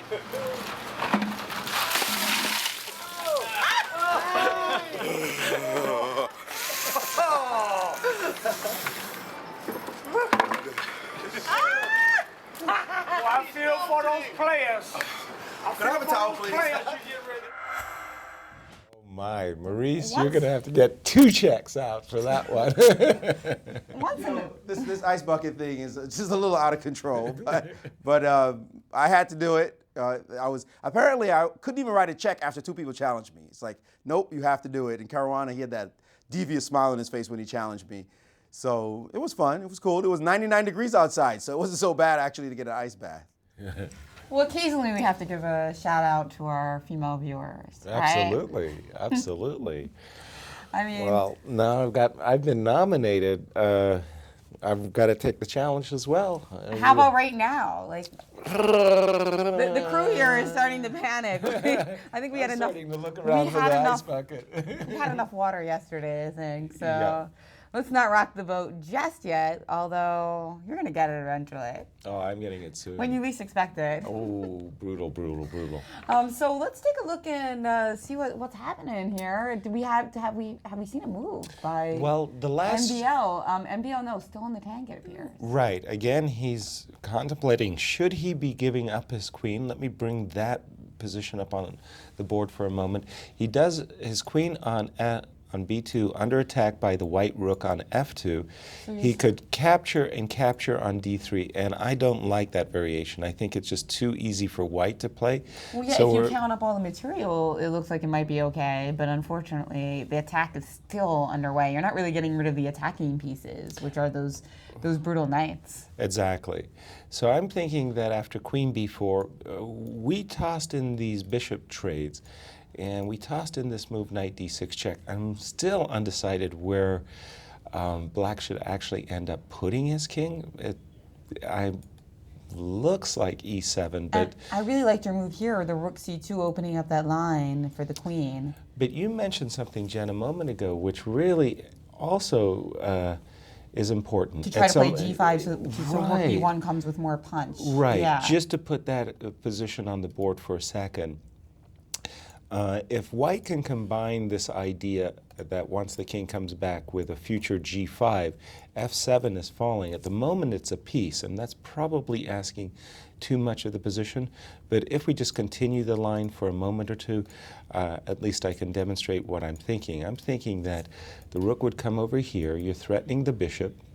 If the bishop went with a check, the king would come up, and white has ideas of doubling on the 7th, and we know we live for that. And of course, in this particular situation, the rook would actually be on F7, checking the king, right? Right, And you would your knight. So, yeah, so exactly. you're talking about playing G5 to preface all of this. Precisely, this type of thing. So lots of danger in the position for black. And for Caruana, how sweet it could be. And we do have that position, actually. Queen B4 has been played. And Queen B4 was played. So okay. instead of sacrificing the queen with queen takes F2, doing his best to hang on, playing Queen B4. What do you think about this move, Maurice? Queen B4. I know we kind of wanted to play this move earlier, before the knight A6. Well, this was the move that was suggested by the computer, and one of the great joys of analyzing with a computer is that it's just cold-blooded and it's a little crazy, and it's looking at everything. So you can't trust it completely, and that's why it makes chess still interesting, even in the age of computers. But you want to see a crazy line? Yaz, just hold on, because you're going to fall off your chair when you see this line. Check out the computer's first moves as I play them through. After Queen B4, it suggests the move Rook to B1, right? All hunky-dory. And then it suggests the move Queen sack on C3. Like, what are you doing exactly? And now after Knight takes, Bishop takes on D3. Now in this position, it's hitting a Rook. It's pinning this knight still. D4 might happen. It's also threatening knight takes G4. If you can castle, you get rook C8. It's all hunky-dory. A lot is happening here for black. Queen D1, best. Come from under this pin and allow the rook to be captured. So you take the rook. Well, do you want to take the bishop back? No, you go for the other bishop. Where did that come from? Check in the position. The king now moves to f8. You take this bishop. And now in this position, the suggested move, grab a pawn. Of course, these are best moves, right? Sure it is. Rook to b1, rook to b2, attacking the b1 bishop. The bishop drops back. And now rook takes on b7. The move king out of the way of this check from the queen. And now queen takes a7. Crazy move, of course. You can't capture back because of mate on the back row. So the rook has to move away. And in this position, the computer is saying, it thinks white's better. Yeah, okay, whatever you say. Crazy, completely nutty line. Of course, this a pawn is very strong. Black's going to be able to push this pawn at some point and get the king to safety and maybe fight back. He has the d pawn, a completely ridiculous position to analyze. But in the age of computers, moves that make no sense at all. But these are the kind of moves these young players see now because they have grown up with computers, so they see random lines that end up looking crazy to us old folks, yes, but look like they make sense to them. Back to you. Well, speaking of computer chess, I mean, yesterday's Queen D3 variation, that was like really something wow, that... that was spectacular. I mean, Magnus Carlsen being the best player in the world might have seen it with more time, but for most, it's just really belongs in the realm of the computer analysis. But this, on the other hand, you know, I think the problem is MBL's position is so disastrous that he might actually find some line like that because just by process of elimination. Right. Meanwhile, we've got some excitement outside. We've got Taryn who has a little interview for us.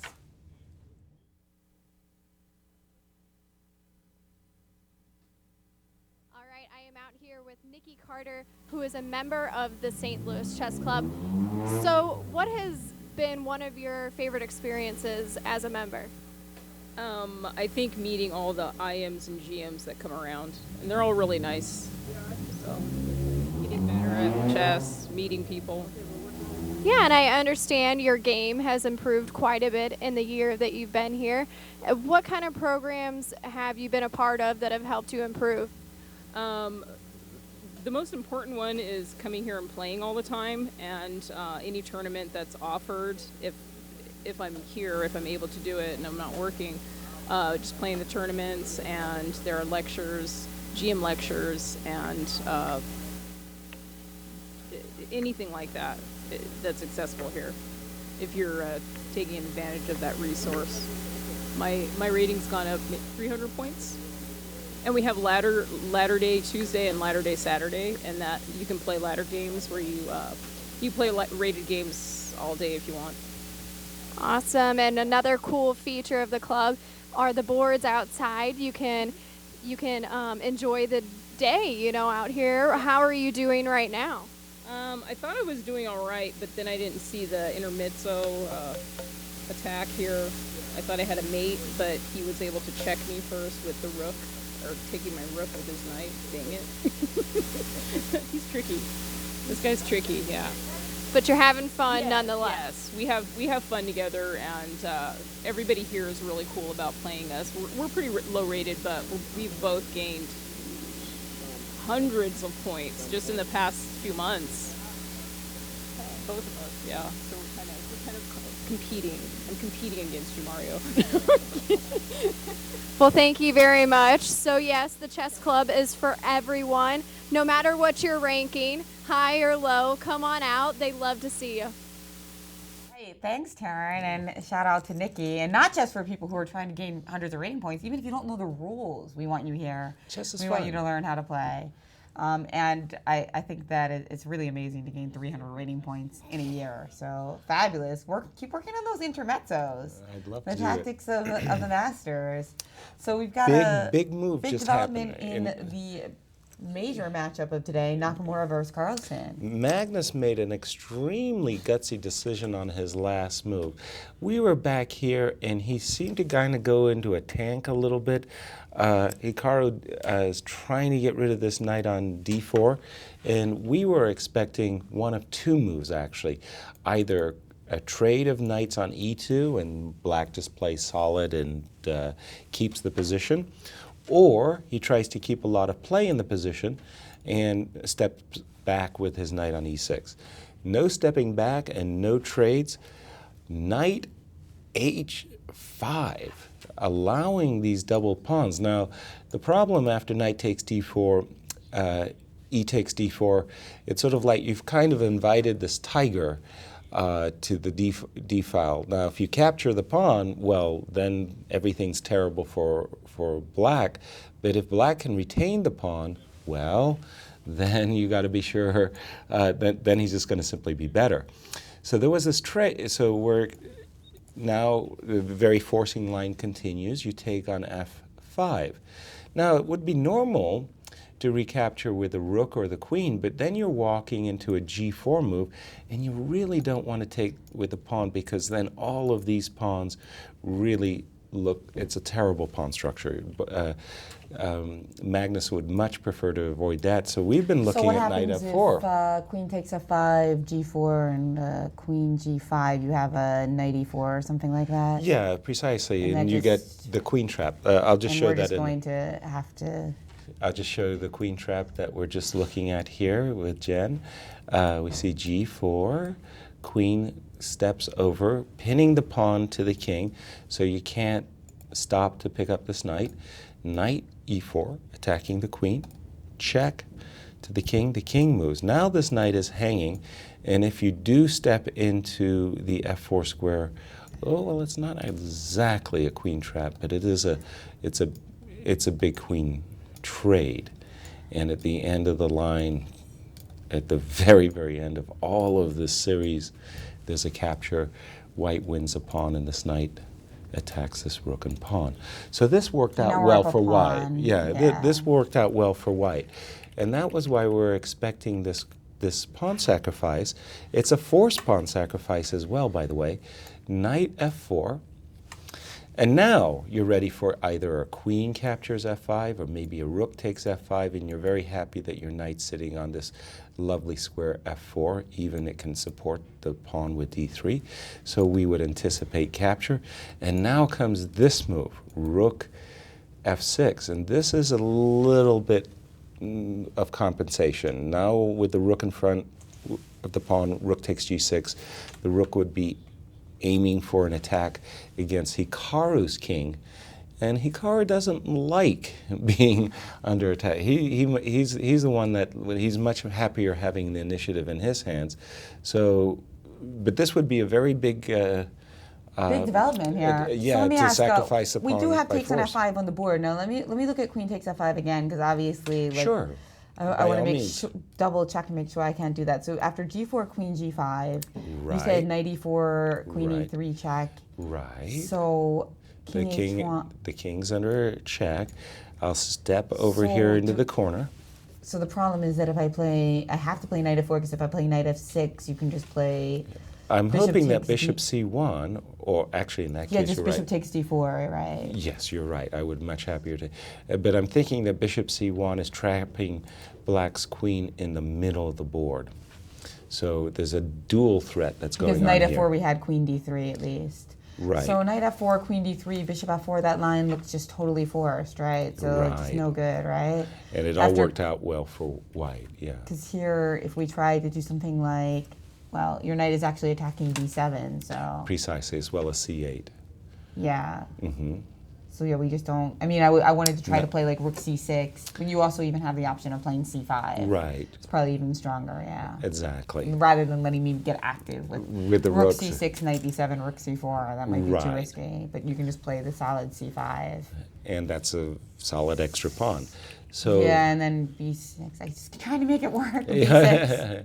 It's a long variation, but okay. Long variation, wrong variation. So if c5, so we're down one pawn here. It's black, right? So c5, and I play b6. Okay, just a second, and we'll drop back with knight e4. Okay, and just a nice solid extra pawn for white. All right, and we do have the move. Knight f4 was played, so. Magnus is following us, but he's really taking a risk in doing this, because he had a pretty solid alternative right back here, and when he went for this whole variation with knight h5, he knew he would be sacrificing a pawn, and he has played the move knight f4 as we expected, and now Hikaru to play. From Hikaru's point of view, well, he doesn't want to allow black this very nice queen takes f5 and d3 and knight e2 check kinds of ideas. So he's pretty much obliged to ride the same tiger, taking the pawn. Now, rook f6 is not the only move. There are other choices here. Knight d3, d3 choices, but I'm thinking rook f6. How about you, Jen? Are you Yeah, I like this idea. okay with this move? I am. And again, in case of knight a4, rook takes, by the way, there's a dual threat. There's rook takes c4 and knight g2 pawn is hanging in the position. So that's, so. Wow, so no boring games in this round. Just absolutely thrilling chess. We do have a development in Caruana and Maxime Vachier-Lagrav's game. So instead of this queen sack line that was being looked at. And by the way, Maurice is absolutely right. I would have not considered queen takes c3 and bishop takes d3. It might have fleetingly crossed my mind before I snapped out of it. I like fantasizing at the chessboard and looking at variations that don't make a lot of sense at first blush, just to be sure.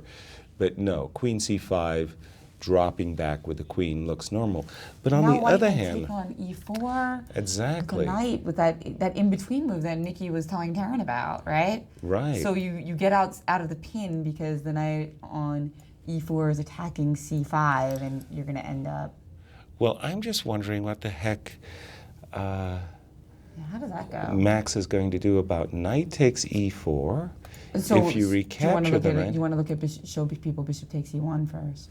Okay, for sure. I will do that. Let me just go back here. He could take the queen, take the rook with check.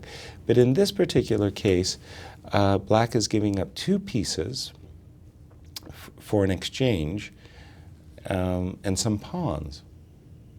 Yeah, so materially. Maybe it's not so bad, though. Because that's a lot of pawns, actually, when you start counting knight them. c7 check is a threat, so you don't have time to play knight takes g4 check. That's the first thing. Right. So let's just assume a move like castles.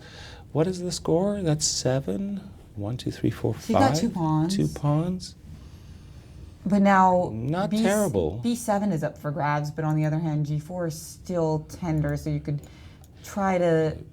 Okay, toss so you're going to just play g5 first. Toss in g5. We have to pop with our knight. Now you're right. You could stoop to grab this pawn, or I don't know, just play it somehow a kind of a positional bind where your knights somehow are dominating the center of the board. This looks pretty good for white. If white can just bring his king right up the board and grab a pawn, he'll be a happy camper. Yeah, as Maurice was pointing out in another game, getting those rooks into the game would be critical, and it seems quite difficult to do in this position. But so knight takes e4 instead of bishop takes e1.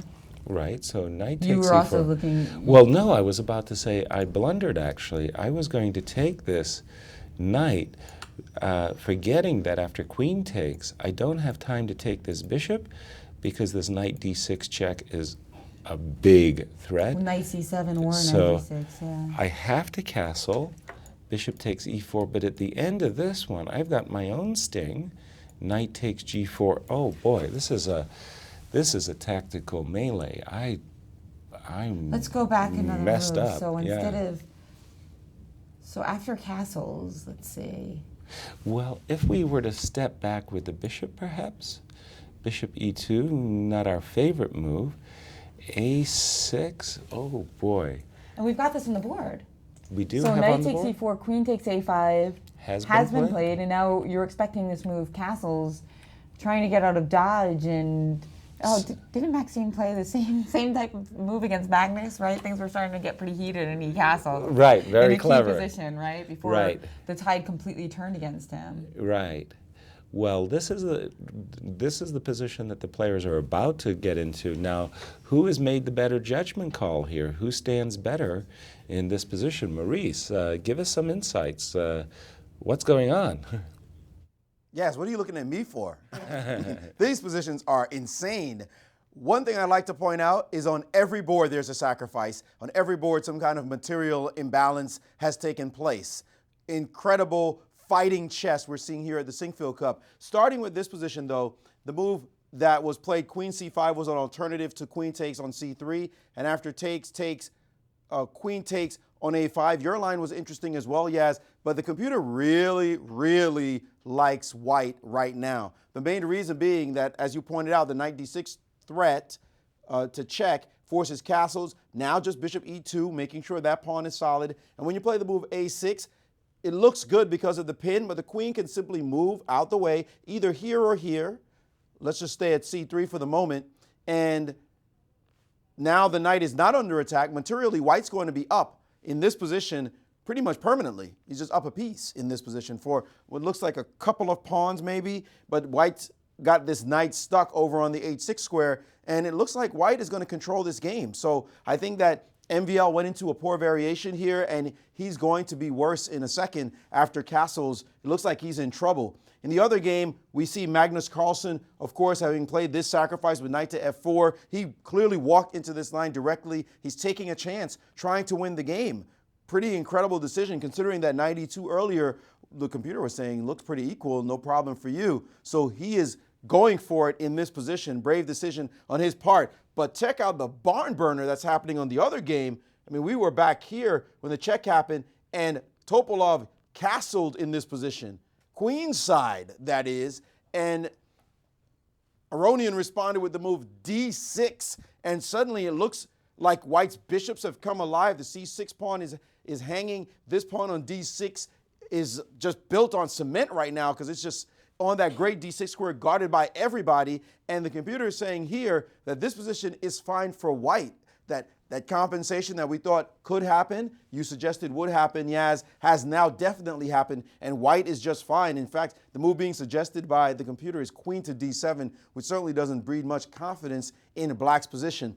So crazy chess happening on all the boards, this kind of stuff that we live for as commentators. Absolutely great games afoot here at the Sinquefield Cup. Guys? Just one of these games would have been enough to make it an exciting round. I know, sacrifices on every board. It's unbelievable. So, yeah, the queenside castles, it seemed like, it seems now very pleasant for white, doesn't it? I mean, we were kind of trying to figure out how to castle kingside. Right, we were thinking that black's king wanted to be safely tucked in over there on the queenside. That was a big decision by Veselin to go queenside, and this move d6, opening up the diagonal for the bishop on g2, really is putting a lot of pressure on black in that game. I'm still puzzling over this Caruana game because I don't see what Max has missed. The variation that Maurice pointed out is just so crystal clear. After this move, bishop e2. Which was just played by Fabiano, in fact. Which makes perfect sense. Your bishop is attacked, your pawn on g4 is attacked, so the bishop drops back and solves both threats with one move. In the meanwhile, if you do try, as Maurice pointed out, if you do try to play a7, a6, figuring that you're taking advantage of this pin over going on with the queens, then queen c3, you get out of the pin with a gain of tempo.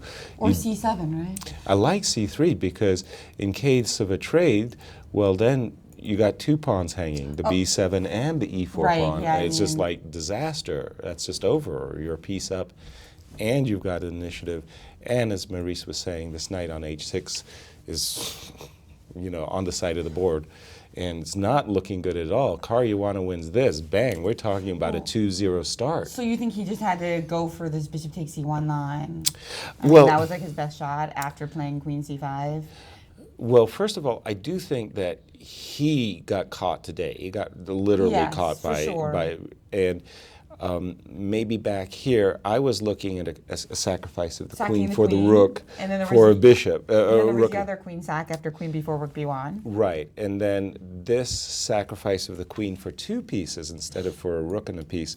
This was really but more critical pieces in a way, because we really wanted to get one of the knights out of the way. Right. They were really in our throat, and actually we got rid of both knights because now the other knight is pinned. Yes, but this is beautiful variation pointed out by Maurice, by the computer, is that with this queen d1, you go over here to a4 and you sneak you sneakily grab that bishop on a5, which is pinning the knight, and that turns the position into the favor of Caruana once again. Okay, so suppose he doesn't see either of the queen sacrifices. Well, he ends up in a position that he's a piece down. Right, I mean, I guess after not seeing the queen sacrifices, do you think he should just try bishop takes e1 here, as opposed to the position in the board? Oh gosh, yes, So because that I'm was thinking, really, I'm thinking that it's the close to position resignation, yeah. definitely. Whereas a bishop e1, knight takes c5, do you think he can fight on a little bit? Well, at least you can fight. Here, I don't see much fight in the game. And Followed by castles. Yeah, Maurice, do you see much fight left in this game? The actual line looks busted. He looks gone. That he's going to go down a piece, and he looks like he has no chance. The knight on h6 at least justified the position with some kind of features you could point to. I have an aggressive queen. My knight is powerful. My rooks are in the game. What he has now is simply one queen that's exposed and a knight that's offside and nothing else in the game. So white just looks like he's up a piece. And I wouldn't be surprised if he resigned just in disgust. Likely he'll play some moves, but he looks gone. He looks like this position really has very little hope to fight back, and he'll fight maybe and try to see what he can mix up, but he's got nothing real in the position to hope for. The line you mentioned, Yaz, surprisingly, the computer was willing to play deep chess, positional chess. Check this out. This position you mentioned, giving up the queen and going here, the computer wants to play the move g5, and the most logical looking move, knight f5, capture this piece and play this position. And after the move b6, to play simply knight to a6 and say, look at my knights. Your rooks will never see the light of day, and I'm just dominating the position. I'll pick off this f5 pawn. Don't defend it, because then if you play this move, then you'll never play f6 in all your life. This d5 pawn is going to go. The rooks have no home.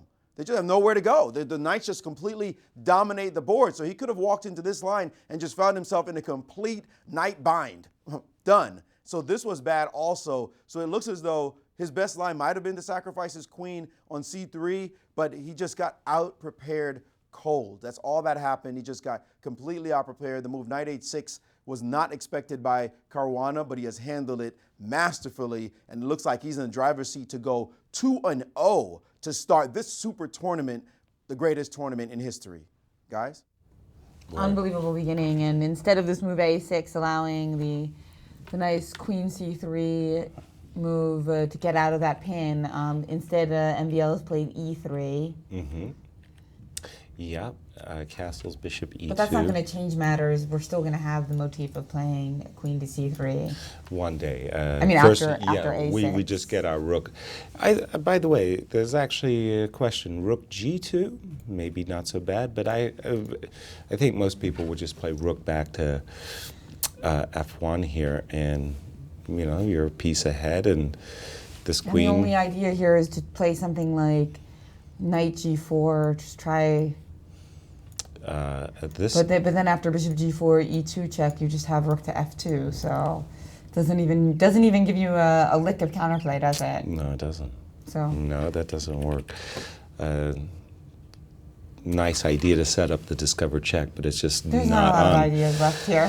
When your piece is down, well, yeah, I mean, that's why you don't want to be so much material down. Okay. Brutal performance, and I guess that's like really the difference. You saw Magnus when presented with his opening novelty, really went into the tank and solved his problem, kind of miraculously. It was really impressive. And almost won the game.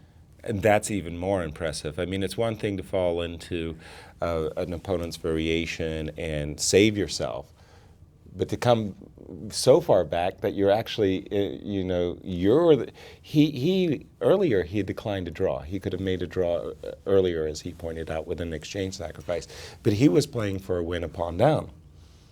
Great judgment by Magnus. And phenomenal. this is much more human, that you get caught and yeah, you fall. That's exactly right. That's the lesser mortals. That's what happens. Let's go back. Let's take a look at Taryn, who's worked her way over to one of our wonderful live commentary sites, Leicester Sports Bar, where we also have Grandmasters Ben Feingold and Alejandro Ramirez doing analysis duty, and they're having fun today too, I'm sure. Hard at work. All right, I am over at Leicester's with Ben, and Ben, you have been here for the past couple, or yesterday and today. What are your impressions of the tournament so far? The tournament's going very well. I'm excited about the play we've been getting today especially, and the commentators have all been doing great, so the chess club's putting on another good tournament. Yes, and you know Ben over there and Alejandro. What are some insights that you've picked up from them? Well, the Grandmasters just do a good job of seeing things that we don't see, explaining things to a general audience, how to analyze a game of chess, how to interpret what's going on the board. So I think they've just done a great job helping us players who aren't quite as good as the field. So yeah, speaking of the field, do you have any predictions for today? Topolov's looking pretty good, I think, in the MVL game. But I'd like to see Naka pull one out against Carlsen, but I don't know. No predictions, really. And as a fan, what's been your favorite part of the tournament so far? What would motivate people to come down other than the awesome chess? I mean, it's an all-around great experience for the money. You get a free buffet the whole time. You get Grandmaster commentary. The World Chess Hall of Fame is always a good thing to check out. So all of it together makes for a great experience. All right, great. Thank you very much. So there you have it. Come on down to the Chess Club of St. Louis. My favorite things, wings. No, not really. But caramels at the Q Boutique. It's so sad. I'm always going in there and like buying one caramel. Like, who does that? Only Jennifer Shahade. Like, there you are again, our best customer. Yeah, like you're a guaranteed sale, aren't I'm you? like Magnus is Nakamura there. Yeah, there you go. Your I was best just going to buy either jewelry or caramel or both. Okay, you got it set up. We do have a big breaking move in the Topolov game, by the way. Veselin did not make that defensive play that the computer suggested after this move d6. The computer had suggested that Veselin should go all defensive with the move queen d7. Instead, takes on d6 was Veselin's choice, which means that the position is really now opened up even more for the two bishops, and he's got to be very careful that his king doesn't get snowed under after a maneuver like queen d4 to b6. Gorgeous position, beautiful bishops. You mentioned yesterday that Topalov loves having the bishops, so I think he probably has a little bit of jealousy, speaking of your green arrows. Yes. And with that, let's take a quick break. We'll be right back as these games continue to heat up. Absolutely thrilling round 2 of the Sinquefield Cup.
round 2. Well, it seems absolutely thrilling. Maybe it'll be the most exciting round of the tournament so far. Each one will get more exciting. So we'll have to start getting those heart monitors right in a minute. Yeah. For now, let's take a look.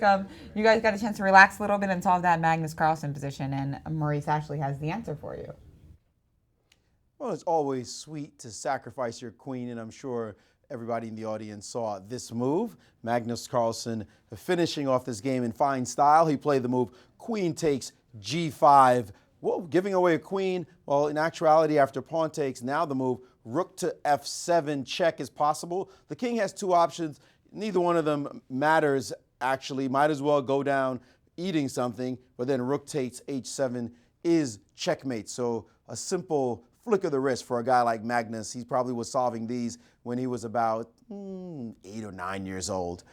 This kid became a grandmaster at 13 years old, so definitely a premier player, the world champion now, and in a rich fight against Hikaru Nakamura, may be experiencing some difficulties. Will he lose his very first classical game against Nakamura right here at the Sinquefield Cup? We will see as developments unfold. Guys? Wow, well, we have a lot of exciting action going on. We might have 3 decisive games today. It really is shaping up that way. In the game of our tournament leader, Fabiano Caruana, as when we had left it in this position, and we thought that, frankly speaking, White was simply winning. He was a piece to the good, and Max didn't have this move, A6, because of Queen C3. And instead, Max tried E3, hoping to mix it up. You mentioned one variation, Jen. It just fell a little bit short. Knight takes G4 as a tactic. Max tried the move Rook AC8, and I really like this move, Queen E1. It's not just simply a retreat. Yeah, it's not simply a retreating move, though. It just does everything. It consolidates things over on the king side. It prepares to put the queen on G3, where it'll attack the pawn on E3. The knight on B5 and unpinning. The knight on B5 is ready to go to D6 with tempo. Everything in White's favor, material and attack. I just have to give a shout out to Vladimir Chuchalov. Vladimir is a longtime coach of Fabiano Caruana, and this whole variation was prepared by Vladimir sometime in their preparations. Right, at first the computer didn't like G4.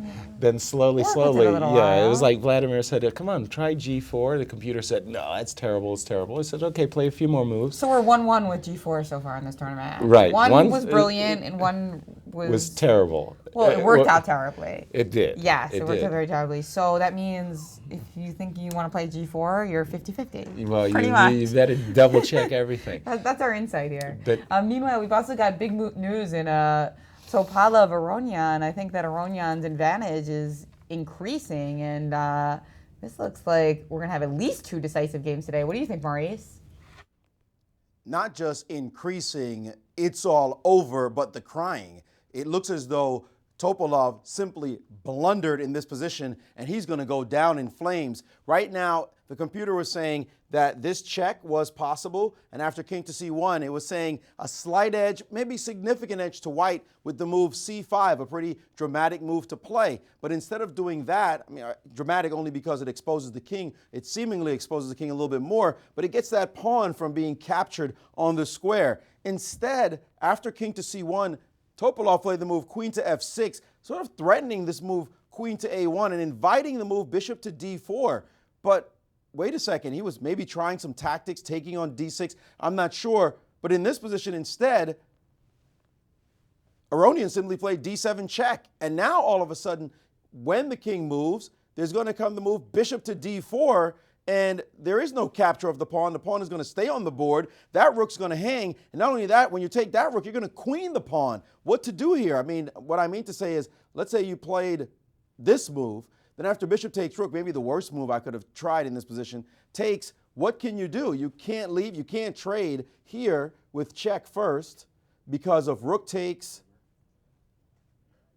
This thing doesn't like my fingers for some reason, this touch screen. Well, just trust me, after rook takes and takes, you're just going to queen this pawn quite easily. Matter of fact, I think I can just, oh, there you go. Could be smart, right? and takes, and then queen, and that's going to be all she wrote in this position. So here, there's really nothing to do. After d7 check, after this move d7 check, the game is just going to be over. You move the king, we play bishop d4, pick off your rook. Your queen can't guard your rook, so it's the rook that's going to have to take, and queen a pawn. There's almost no question that Topalov may resign right now after this move d7 check. He's just busted. What a horrible blunder on his part, and he's staring at the board now, realizing that he's about to lose 2 games in a row to start off the competition. Let me tell you, at this level, when the sharks smell blood in the water, oh, they think it's lunchtime, and it looks like Topalov is going to be lunch yet again at this tournament. Guys? He didn't resign. Instead, after d7 check, he played king d7, and now bishop d4 is on the board. So Maurice could be off by 1 here. Maybe this is the moment. And only by 1. I mean, these two players have a history of really beating each other terribly. Topalov has Nakamura's face there. Yeah. Says it all. Nakamura does not have a poker face when he looks at his friend's game there. No, he saw bishop d4 and he went, ugh. So 6-3 classical score in Topalov's favor, but Aronian about to win to go to 1.5. And Caruana, our tournament leader, he's in the driver's seat. He's looking great. A little shake of it. It looks like he's waiting for Levon maybe to come back to the board because you can't really resign if the guy's not there. Exactly. And now let's go to Magnus's position. That's right. And when I said friend, I was just referring to the fact that most of these players aren't really close friends. They're all colleagues. They like each other. Yes. But of course, they're such massive competitors that it's hard to be friends. But one guy that everybody, it's hard not to like, Levon Aronian. Oh, without question. So friendly, so charismatic. That, Absolutely. I know a lot of people single him out as exceptional, an exceptional personality in the world of chess. Very, very well spoken. I'm not quite sure of all the languages he speaks, but his English is absolutely excellent. He's really fluent English speaker. Not only does he have good English, he actually says a lot of interesting things. Yeah, humorous and so forth. So let's just see how the players in the game between Hikaru Nakamura, and there we have the handshake. Veselin Topalov has gone down for the 2nd game in a row. Levon Aronian, who said that he really regretted that last year in the Sinquefield Cup, he never really got into his groove. He kind of bookended it in really ugly ways. One with that terrible loss, blunder to Nakamura, and then on the other end, a grueling defeat by Magnus Carlsen. In the final round. Exactly. Yes, where he had an advantage, and Magnus, needing only a draw, refused a draw and won the game. So this year he wanted to make his mark. He loved St. Louis despite the fact that he had a lackluster tournament. And here, after a performance that we weren't that thrilled by yesterday, he didn't get as much fun with white as he wanted. He managed to win his 2nd game, so should be in good spirits. Very good. And now, how's Nakamura? How's our St. Louis man going? Yes, well, America's #1. I told you he was in a position where Hikaru really doesn't like to be on the defensive, and Hikaru didn't go for this line where he could have won a pawn, but subjected his king to a nasty attack over here on the g2 square. Instead, Hikaru, fighting for the initiative, threw out the move f7, f6, bishop captured, g3, trying to get rid of this pretty awesome looking knight over here on f4. Knight came to h3 check, king g2, knight dropped back. Also a decent square hitting h3. Right. So there's this threat of queen h3 in the air. And Hikaru said, I can deal with that check. How about queen to b1 with a very simple idea of gift me the pawn. Queen takes g6 check.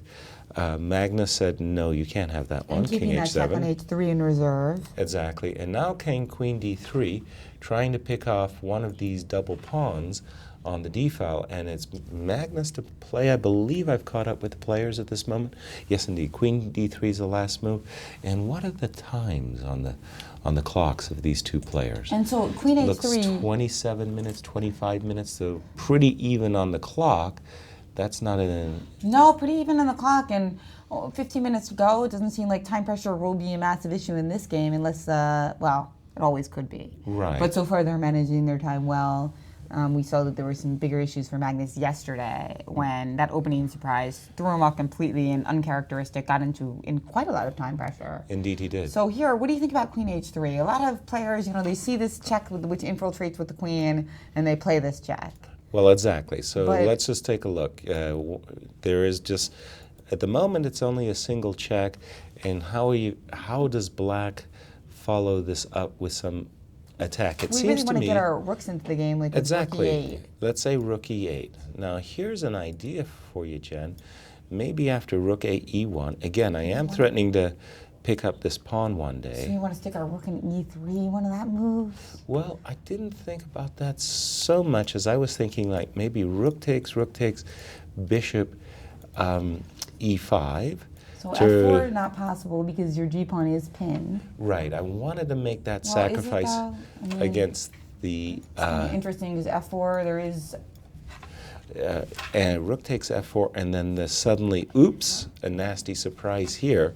The queen on H3 pins the pawn right, quite on clever G3. that you decided to take with the rook and not the not bishop. the bishop. Because the bishop does allow the sweet little check rook to E7 in between. Then there's a big counter Although attack even going. No, I think this is really good for white. Actually, I wouldn't want to step into this. You're if not I were black. You're not going to win the pawn, but you can take on D4 at some point. And Exactly, that's gonna be ugly. it's going to be. So your variation, by contrast, with rook takes F4, keeps D4. Yeah, the pawn on D4 is protected, and now we've won a pawn, and Hikaru's not happy. So that's a variation. So you're thinking that rook E1's not going to be able to be played there? Well, I'm not sure. Let's just go through the line again. Here, I played bishop E5 to reposition to capture the pawn on G3, but how good is it to, in fact, if white says, go ahead, take my pawn, I'll play bishop takes D4. Well, the problem is you have rook E7 check again, right? Precisely. And that bishop on D4 is now in a dominant and beautiful position. Controlling squares that black's king might otherwise go to, and so black would be forced to allow the trade of rooks. Once the rooks come off the board, then there's not too many threats against Hikaru's king, and he could quietly pick up the bishop. Yeah, it doesn't look like there's a perp here even. No, we're gonna take a little walk over to the queen's side, and white will be a piece up, and finally Hikaru could defeat the world champion. That's right. Okay, so we've got some excitement on tap in this game, and meanwhile we have Grandmaster Veselin Topalov with Maurice Ashley to talk about this exciting game against Levan Aronian, which did not go his way. Thanks, Jen. With Grandmaster Veselin Topalov after another tough loss. Veselin, it looked like you had a decent position. You sacrificed on D4, everything seemed to be working out fine, and then all of a sudden, it just fell apart. What happened? Well, of course, it was just some simple moves I missed all the time. And, I think at the beginning it went perfect for me. So I think Levon made some mistake, and I was just probably quite clearly better. But then, basically, I kind of lost the game in 2 moves. So what was the critical moment for you? Well, the thing is that around move 20, in my previous calculation, I missed some simple move. I confused, the places of the rook and the king. Well, let's take a look at that, because you had mentioned that before, that in this moment you were planning this move? That was my original idea, and then what I missed was that after rook c1, queen moves, and then queen takes b4. I thought simply it's check.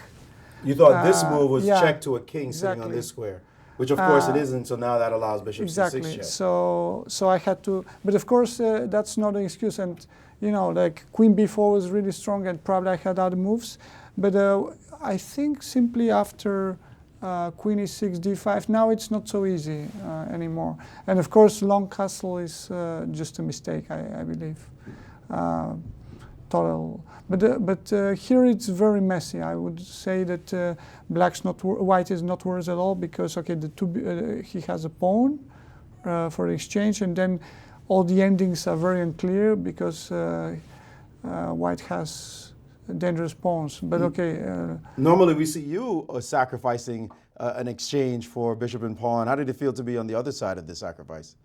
Well, no, it's not about. I don't think he really sacrificed because he just missed. I think something at the capture on d4 at the beginning. So he had to sacrifice. It was not. I guess it was not his original plan, but I mean, okay. How do you bounce back now? I mean, it's really hard start to a chess tournament. No, it's not really a problem, the result, but of course there's something very wrong with my calculation. You can lose games, win the fight, but somehow around what is happening now to me for the moment, you know that after the opening, at some point I very quickly collapse in my calculations, and I have to improve, of course. How do you fix that? Is there a way to fix that in the middle of a tournament? Well, I hope that, it's a good question, but there's not really a clear way, I would say. I have to do it, day by day, but for the moment, of course, it's very disappointing. Well, thank you so much for joining us, and best of luck in the rest of your games. Grandmaster Veselin Topalov, after 2 tough losses, a chance, 8 rounds to go, still a chance to bounce back. Guys, back to you.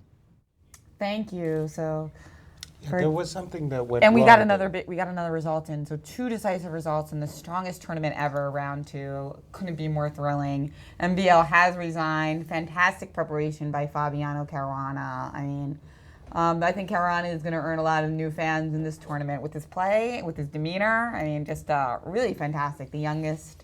We've got a lot of tweets coming in about how excited people are by Fabiano's inspiring play here. Sure, it was preparation, but a good preparation. A shout out to Alejandro Ramirez, because he came on yesterday and he made no bones about it. He said that Fabiano was his choice in the tournament. Let's just see what had happened. Okay, here, of course, Fabiano is winning, but he has to make some precise moves. I like this move, rook b2, very, very much. Just covering the second rank, and most importantly, the c2 square to keep black's rook at bay. You like all these moves, queen e1, rook b2. Easy to overlook, because some people are like, why don't I win quickly? I'm up a piece. Exactly. So this is the thing you have to study, right? But this is precise play. This is really precision stuff. So rook b2, queen g3, takes. So again, knight d6 is in the air. Rook f8, change. Queen takes e3, now winning the pawn. So far, white's kept control as well as keeping this knight on h6 at bay, winning a pawn, and now knight c3, and that's all she wrote. I think it was here that Max had seen enough. And decided that he was down a piece and that there was just no real way to create play. Exactly. So he resigned. 2-0 start for Fabiano. Pretty amazing. And we have a special guest with us. That's right. Grandmaster Levon Aronian winning his first game here of the Sinquefield Cup. Now let me see. In style. Now I've got to see if he blundered or it was all prepared. Come on, Levon. Right. Or maybe in between. Levon is all prepared. Well, yeah, I'm with Grandmaster Levon Aronian. When I asked him that question, he's not going to be able to repeat his answer. I said, was it preparation? And he said if it was preparation, it was bleep preparation. So I want to leave that alone. Levon, bishop takes d4. I mean, your position did not look inviting at first, but the game turned around. What happened?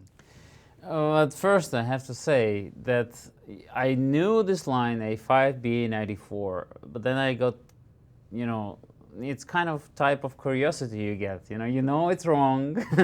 It's, when people go into fixing electricity themselves. So this is one of these cases. And I thought, why? Why don't they play like this? And when he took on d4, I realized why. And somehow I was still under the illusion. I was thinking ed3 takes, queen g4, but nothing works. And I thought I fled queen d2 desperately. And I realized after e6 my position is, very sad, because despite my 2 bishops, position is too closed. So can't really utilize those bishops. So then you must have been shocked as the game went forward. Let me get this position on the board, that he gave you this opportunity here and played Queen E6. Yes. D5 was just screaming to be played. Yeah, well, although on the other hand, I was already kind of happy. I thought at least I will get D5 in, because even if he plays Queen B4 instead of Queen E6, I play King A1, the Queens gets exchanged, but I still get to play D5, you know, at least I'm alive, you know, somehow. So, but yeah, of course, Queen E6 was a very risky move.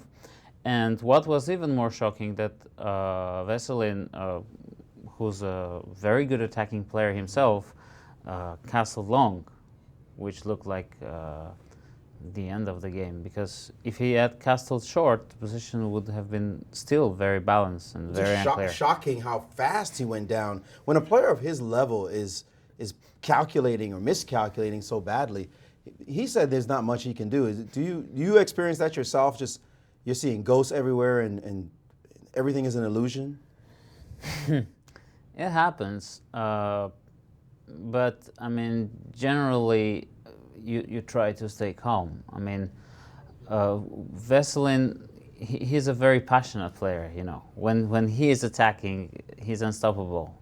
But when he's defending, sometimes, I mean, it's not his forte. I have to say that.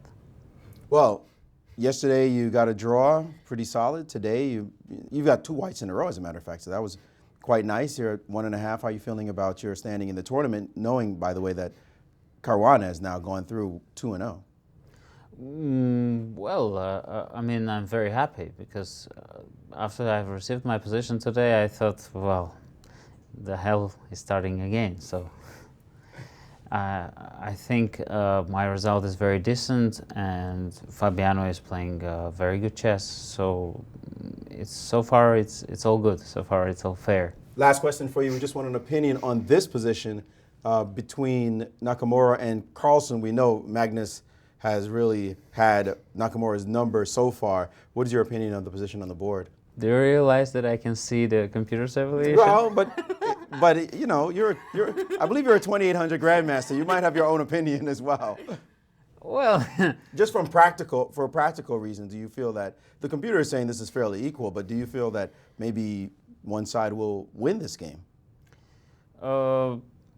It kind of feels that Black has the momentum at the moment, but in this cases, if you don't come up with something serious, you're not going to have a good position. You might even be worse.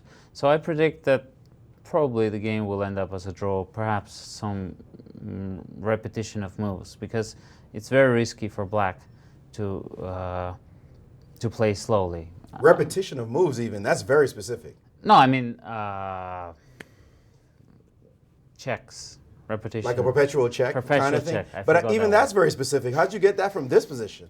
Well, you get a Queen H3, Bishop takes G3. I see. So you just want to sacrifice right now and just draw the game? Yeah. Okay. But, right. I mean... We don't want to see that, by the way, just to let you know. Oh, I'm sorry. This is the fans. Sure, but certainly there have to be some other options for Black. It's a very, very interesting position at the moment. Maybe some B5, you know, like then some Rook C3 somewhere. Maybe I'm daydreaming, but you know, such things happen sometimes. That's what we do on this job all day, Levon. We get to daydream and not suffer. Can I have your job? You're too good for that. Well, congratulations on your game and best of luck in the rest of the tournament. Grandmaster Levon Aronian in good spirits after escaping with a win. Pretty good to escape like that.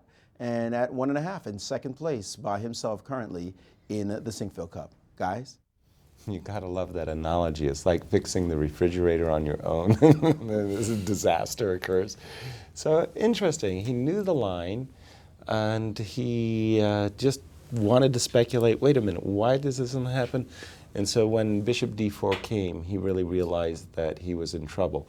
So I was wrong, I will say. But he recognized it. He recognized something. So it was like, it was in between. Like he knew of it, but his evaluation was changing. Yeah. You know, interesting. He's in such great spirits, and obviously, I think the players care, but I don't think they're as obsessed as some of the fans. But statisticians point out a kind of funny thing that after his win, Aronian regained the #2 spot in the world.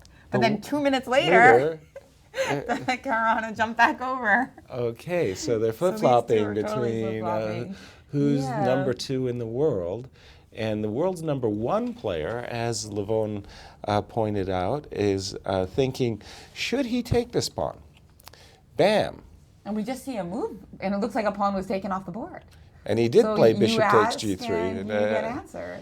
Well, indeed, bishop takes G3, and Levon said that he could foresee a possible perpetual check. And of course, after you don't want to play the move King G1 already has been played. King G1. I just want to boldly point out the obvious one.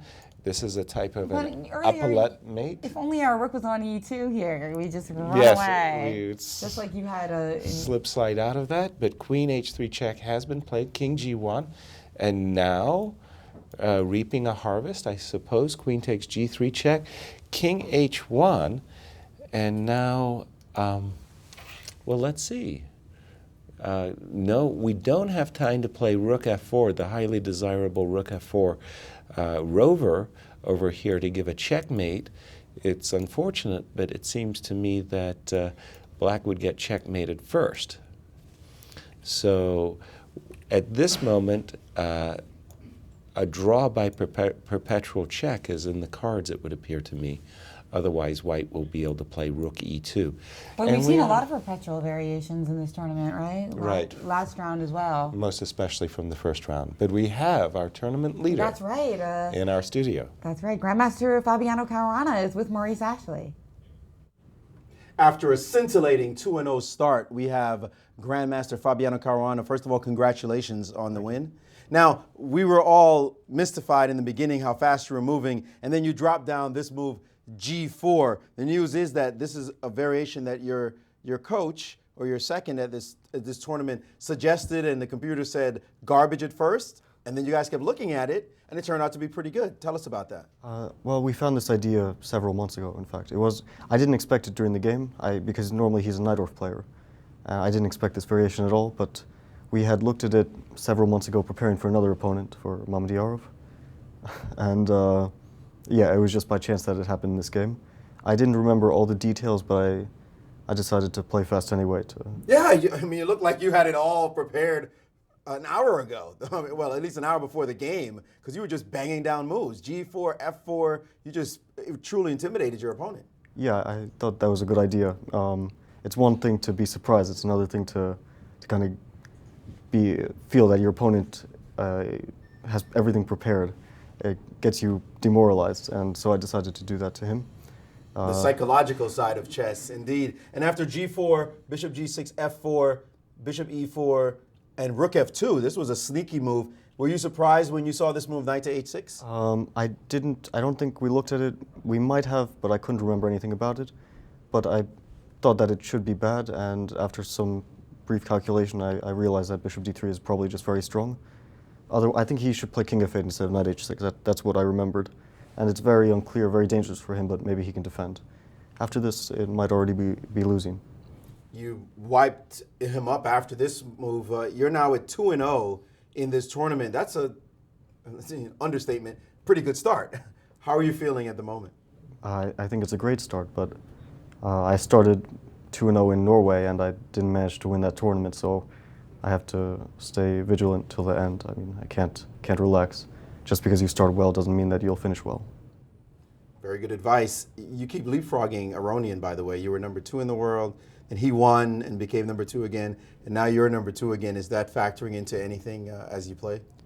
No, I'm trying not to think about ratings. It's going to change day by day, and I mean, okay, we're both, I think, decent players, and so, well, I don't know if I'm at his level. I mean, he's had much more experience at the top, but I'm trying to compete and to show that I can play well. Well, a lot of understatement and modesty happening on this set today. You're absolutely one of the finest players of our generation. Congratulations on your win and good luck in the rest of your games. Grandmaster Fabiano Caruana, after another brilliant win, he's the tournament leader, clear at the top. Guys?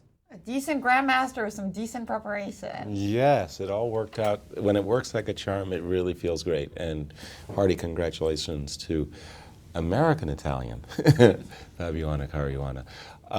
We do have the game between the remaining game. So hold on, if I got this right, we've had 3 decisive games out of 5. I was thinking that there was going to be a lot of fighting draws, but a lot more draws. But so far, we're really being spoiled. And even the draws are the most exciting finale. Have been great. Because Perpetual Check is kind of the most exciting draw, right? Exactly. It's usually very combative, sacrifices. To get you to that situation where Perpetual Check is made. Yes, and it's really like an infinite game. Yes. Continuing to go on forever. So it's like a draw, but not really. Yeah, it's a good one. And Magnus, the remaining game, Magnus Carlsen, Hikaru Nakamura. Hikaru is up from the board. Hikaru, is expecting Magnus to make this repetition. And I think he's basically obliged because he's crossing his arms. If White is allowed to put his queen on this battery, queen takes d4, where he'll be threatening all kinds of mating, checkmating plans. And we've got the check. And Nakamura moving rapidly. Nothing to be. Has he played Queen H3 check? Yes, or Queen H4? Oh, Queen H4, King G2. Queen H4 check, and King G2. Okay, oops, let me just Queen get this. Queen H3 check. King G2, Queen H3 check, King G1 is forced. And has Hikaru already played that one? Yes, Nakamura's playing as fast as he possibly can, and you know that's something he's very good at. Well, one of the, I would have to say he doesn't want to spend an extra minute at the board with Magnus, does he? I have to say he's the all-time greatest bullet player I've ever seen in my life. He's just phenomenal. And I know. You know, we're gonna have a match, a 960 match with him and Levan Aronian at the end of this. That would be terrific. Won't that be fantastic? Oh, yeah, that was would be just great. agreed upon. So wonderful. yeah, you guys are in for a massive treat there. Oh, I'm sure. Although I saw that on the Chess 24 blog, Jan Gustafsson, Grandmaster, does some really great and funny analysis. Said, hey, we've got a novelty on move 8 by MBL. We don't really need to go to 960 just yet. Good point. Maurice, your thoughts to share? Just one quick thought, whether or not Magnus would play this line is interesting. He can play the move, let me just go back in the position. He can play the move rook to f4, and after rook f7 check play, knight to f7. And this position now with the mate threat forces White to play into this line. And here, the engine is saying just a slight advantage for White.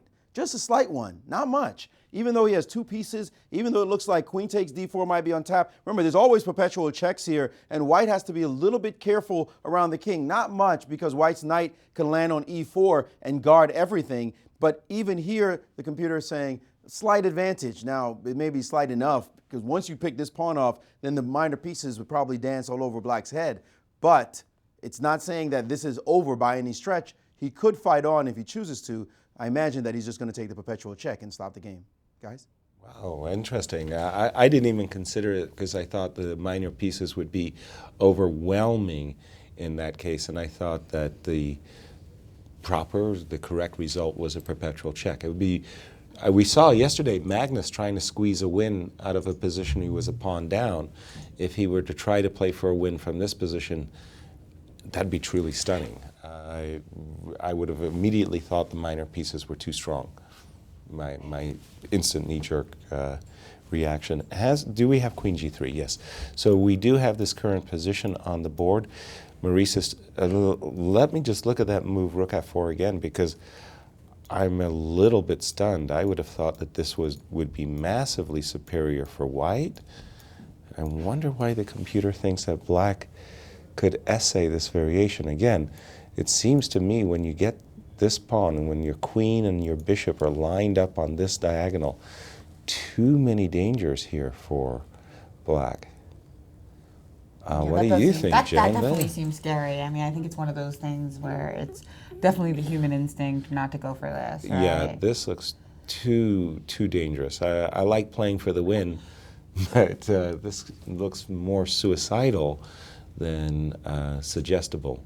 So no, I wouldn't. I would expect the perpetual check, and what a remarkable round where we've been treated to today. The players have really brought their A games for the 2014 Sinquefield Cup.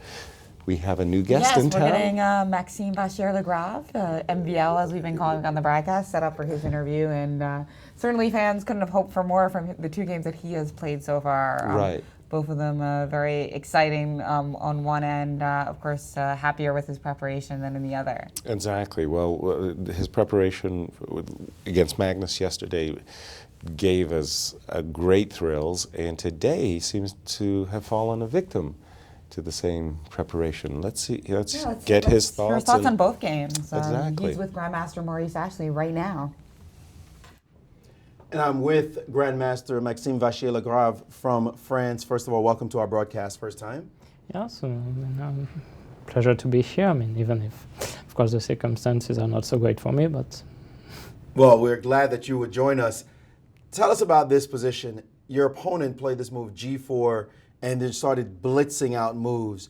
You did this yesterday to some extent to Magnus. What did it feel like seeing how confident he was with his preparation? Well, to be honest, I'm just not sure I played the right opening, and of course it was a nasty surprise to see Fabiano playing his preparation, and I knew things were not headed the right way. Also, I didn't feel like I could manage to calculate as well as I did say yesterday, and of course it showed in the end, and I made some calculation mistakes that cost me the game. I mean, I'm not even sure that things are just not so just bad for me, but probably it's holding, but by a series of very difficult moves, probably only moves for like 5 or 10 moves in a row. Well, the computer, of course, can see some ideas, but it did look difficult for you. Why did you choose to go into a Caro-Kann instead of your Sicilian that you normally play? Well, I thought that maybe I could surprise him by playing the Caro-Kann, and I thought I had done some work on this line, so and some others actually. So I just decided to go for it, and well, not to wait for him to surprise me in the night off, because he could play more than one thing there, and I also had to look at some other lines. I mean, not on E4 but on D4. So I thought it would maybe reduce my time devoted to opening preparation, and I thought I could maybe hold my own there, but. Well, I just didn't look at the right ideas for white, and I missed completely this G4, and I mean, maybe I looked at it, but I couldn't remember anything about it. Well, we see that a draw just occurred in the game between Nakamura and Carlsen, so they're at 1 point as well. What do you do after a tough loss? Different players react differently. Do you have any special routine to handle yourself, get back into the right mindset? Well, of course, it's not pleasant to lose a game, but I generally get over it quite well. I don't really know what I do. I mean, I just think about it for a few minutes. I mean, maybe try to exactly analyze what exactly went wrong, and then decide, okay, tomorrow is the new day, and hopefully my head will be working better the next day. Well, we hope so for you too. Thanks so much for joining us on the broadcast. Good luck in the rest of your games. Thank you very much. Grandmaster Maxime Vachier-Lagrave after a tough loss, but 8 rounds to go still here at the Sinquefield Cup. Guys. Everything to play for, and we have our third and final result of round 3, Jen. That's right, a draw between Nakamura and Carlsen, and so... We did see that perpetual check, a well-fought, hard-fought draw, but it does mean the world champion's trailing in the tournament by a whole point. That's right, yeah. So Magnus will not be too pleased, but on the other hand today, I have to give Hikaru credit. Just at the moment where Magnus was willing to mix things up, sacrifice a pawn earlier, I think it was a fine pawn sacrifice idea, Hikaru said, no, I'm not anxious to seize the defensive, even if I am a pawn up, and he returned the pawn immediately with f6. And more or less, after the play that we saw, there wasn't much else. It just is a well-played game. It's just a well-fought. Chess is a draw sometimes, and today it was a draw. Yes. Nothing to be done. And tomorrow it'll be really exciting to see Magnus Carlsen, and now with just a point, but he gets a chance to finally get a white in the tournament, right? Remember, he did start with the two blacks. The two black start, yes. And he's So going to be playing against our tournament leader, Fabiano Caruana, with the white pieces, so you're certainly not going to want to miss that. In their last head-to-head battle, actually, Magnus Carlsen won with black, so this will be a real tournament definer. absolutely. And as America's #1 player gets set up for the tournament, set up for studio, what are the pairings again for tomorrow's round? Topalov is going to be playing against Nakamura with white. So Okay, so Hikaru may be hoping with Veselin in bad form, he can do something in that game. And then the next matchup? And then we've got Maxime Vachier-Lagrave, and he's going to be playing against Aronian with the white pieces. And as we saw, his preparation with white is Formidable, yes. pretty scary. So Right. we're going to have another hot day of games, I'm quite sure. And here he is, Hikaru Nakamura, drawing today against Magnus Carlsen. And he's going to talk about that interesting game with Maurice Ashley. With the #1 player in the United States, the #5 player in the world, Hikaru Nakamura, welcome to the show. Thanks for having me again.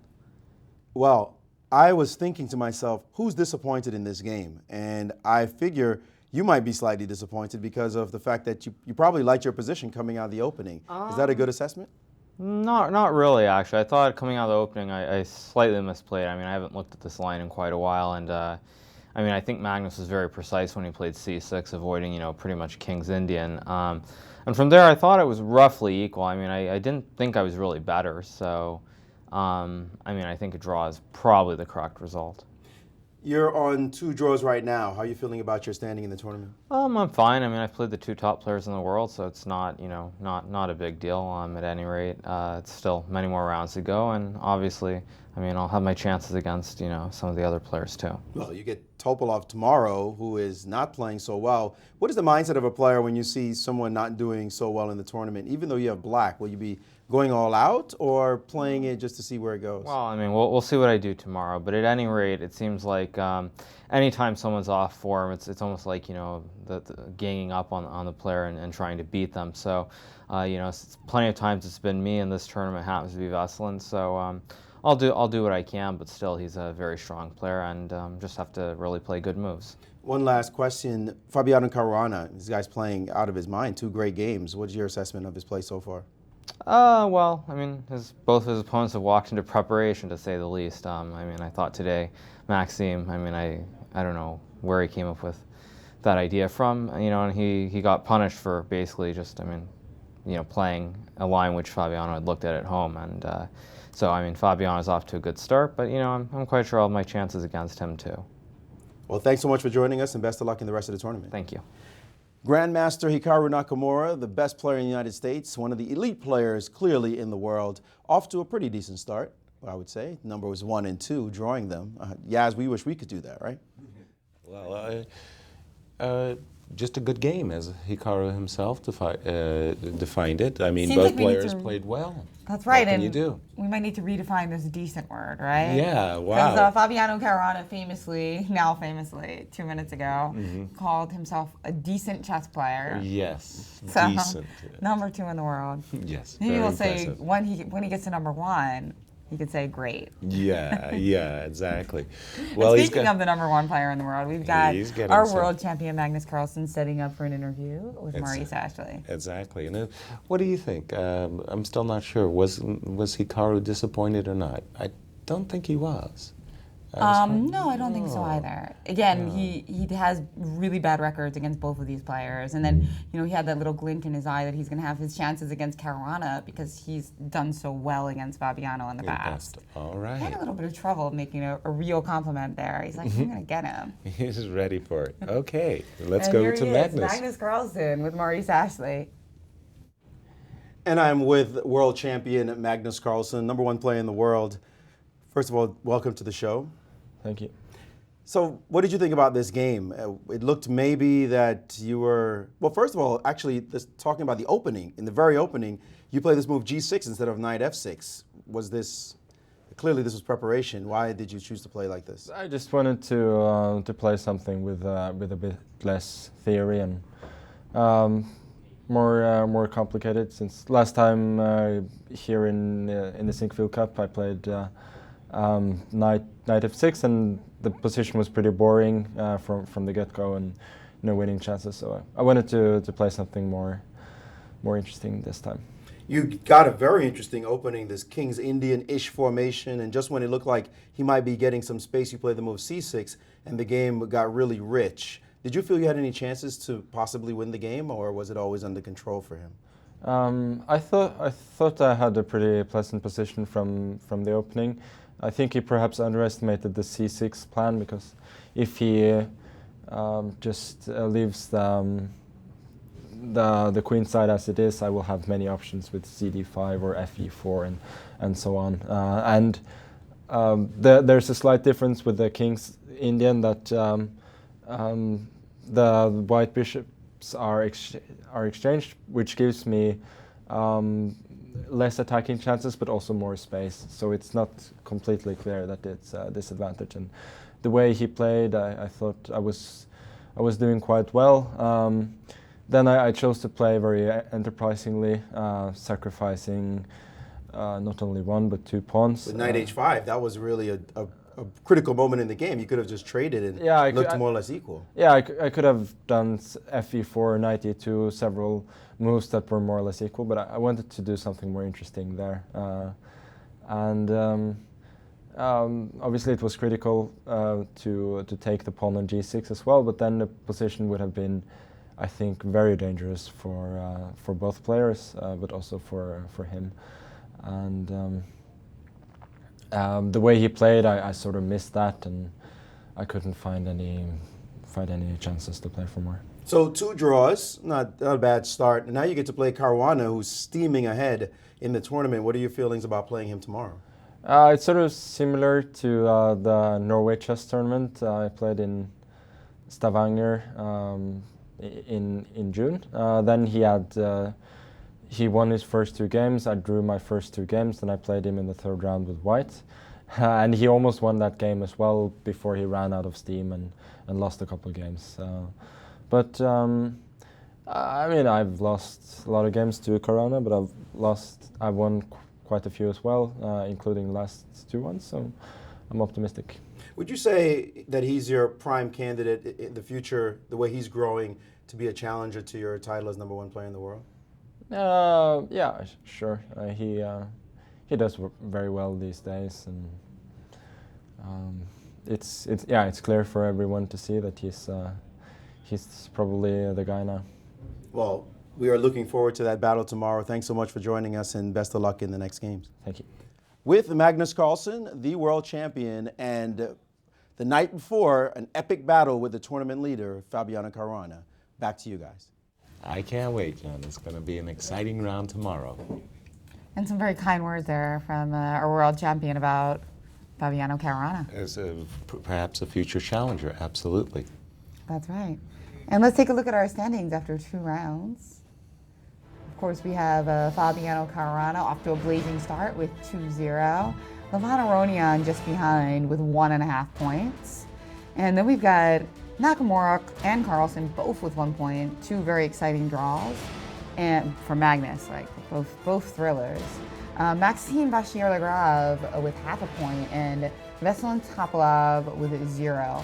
Now, let's not forget, Magnus Carlsen did start with 2 blacks. Right. So the fact that he has 1 out of 2 is not as below par as you might suspect, considering that he's a top-rated player. And with 8 rounds to go, he'll have 5 whites in those 8 games. That's right, so the pressure will absolutely be on by the world champion. Final thought from Maurice Ashley. Well, I think everything is to play for tomorrow's matchup with the 2 young players in the world champion and in Caruana. That's going to be epic. You know that Magnus feels he's going to need to put a little pressure on this guy who he has now acknowledged as the prime candidate to his standing as #1 in the world. Still a large gap, obviously, in rating, but Caruana looks so smooth, so confident, so calm. The way his mindset is, it's just like, you know what, I'm just going to play games. I'm a decent player. Boy, if he's a decent player, I truly suck. I mean, wow. So that's going to be a great game, and we should not overlook Aronian. I mean, he got a little fortunate for sure today, but he's on 1.5. He gets to play against Maxime Vachier-Lagrave tomorrow, who's not feeling too great right now. So he could put some pressure on the tournament leader as well. So this tournament is just epic, guys. 50% of the games have been decisive, and all the games have been titanic struggles. So we are getting our money's worth. It's so cool to be able to sit on the side and just trash talk about the games. So I'm looking forward to tomorrow. And I mean, you're definitely getting your money's worth if you're watching from home. Definitely. The price is right. Right. And if you're watching here in St. Louis, you're also getting your money's worth. I mean, $15 a ticket. There's discounts for bulk prices. You're getting free food at Lester's and World Chess. Analysis and World Chess Hall of Fame. Different teams. And you know, Grandmaster Levon Aronian, actually, he was over at the Hall of Fame with the team Varuzhin Akobian and Grandmaster Ian Rogers. Right. And it was adorable when Levon first got here and he saw VAR, they started hugging it out. Yeah. It was so cute. Right. Like, again, Levon, a very popular guy, in addition to being in the top 3 in the world. Absolutely. Now we have to say top 3 instead of just I number know, 2. because Instead of Mr. Number 2, right? Yeah. We got to keep that question open, but perhaps it will be resolved here at the Sinquefield Cup. You're not going to want to miss this action. If the first 2 rounds are any indication, take off every day. Reserve this time. We're going to be live starting at 1:50 Central Standard Time, and that's 2:50 over in the East Coast. Join us tomorrow for more action, round 3 of the Sinquefield Cup.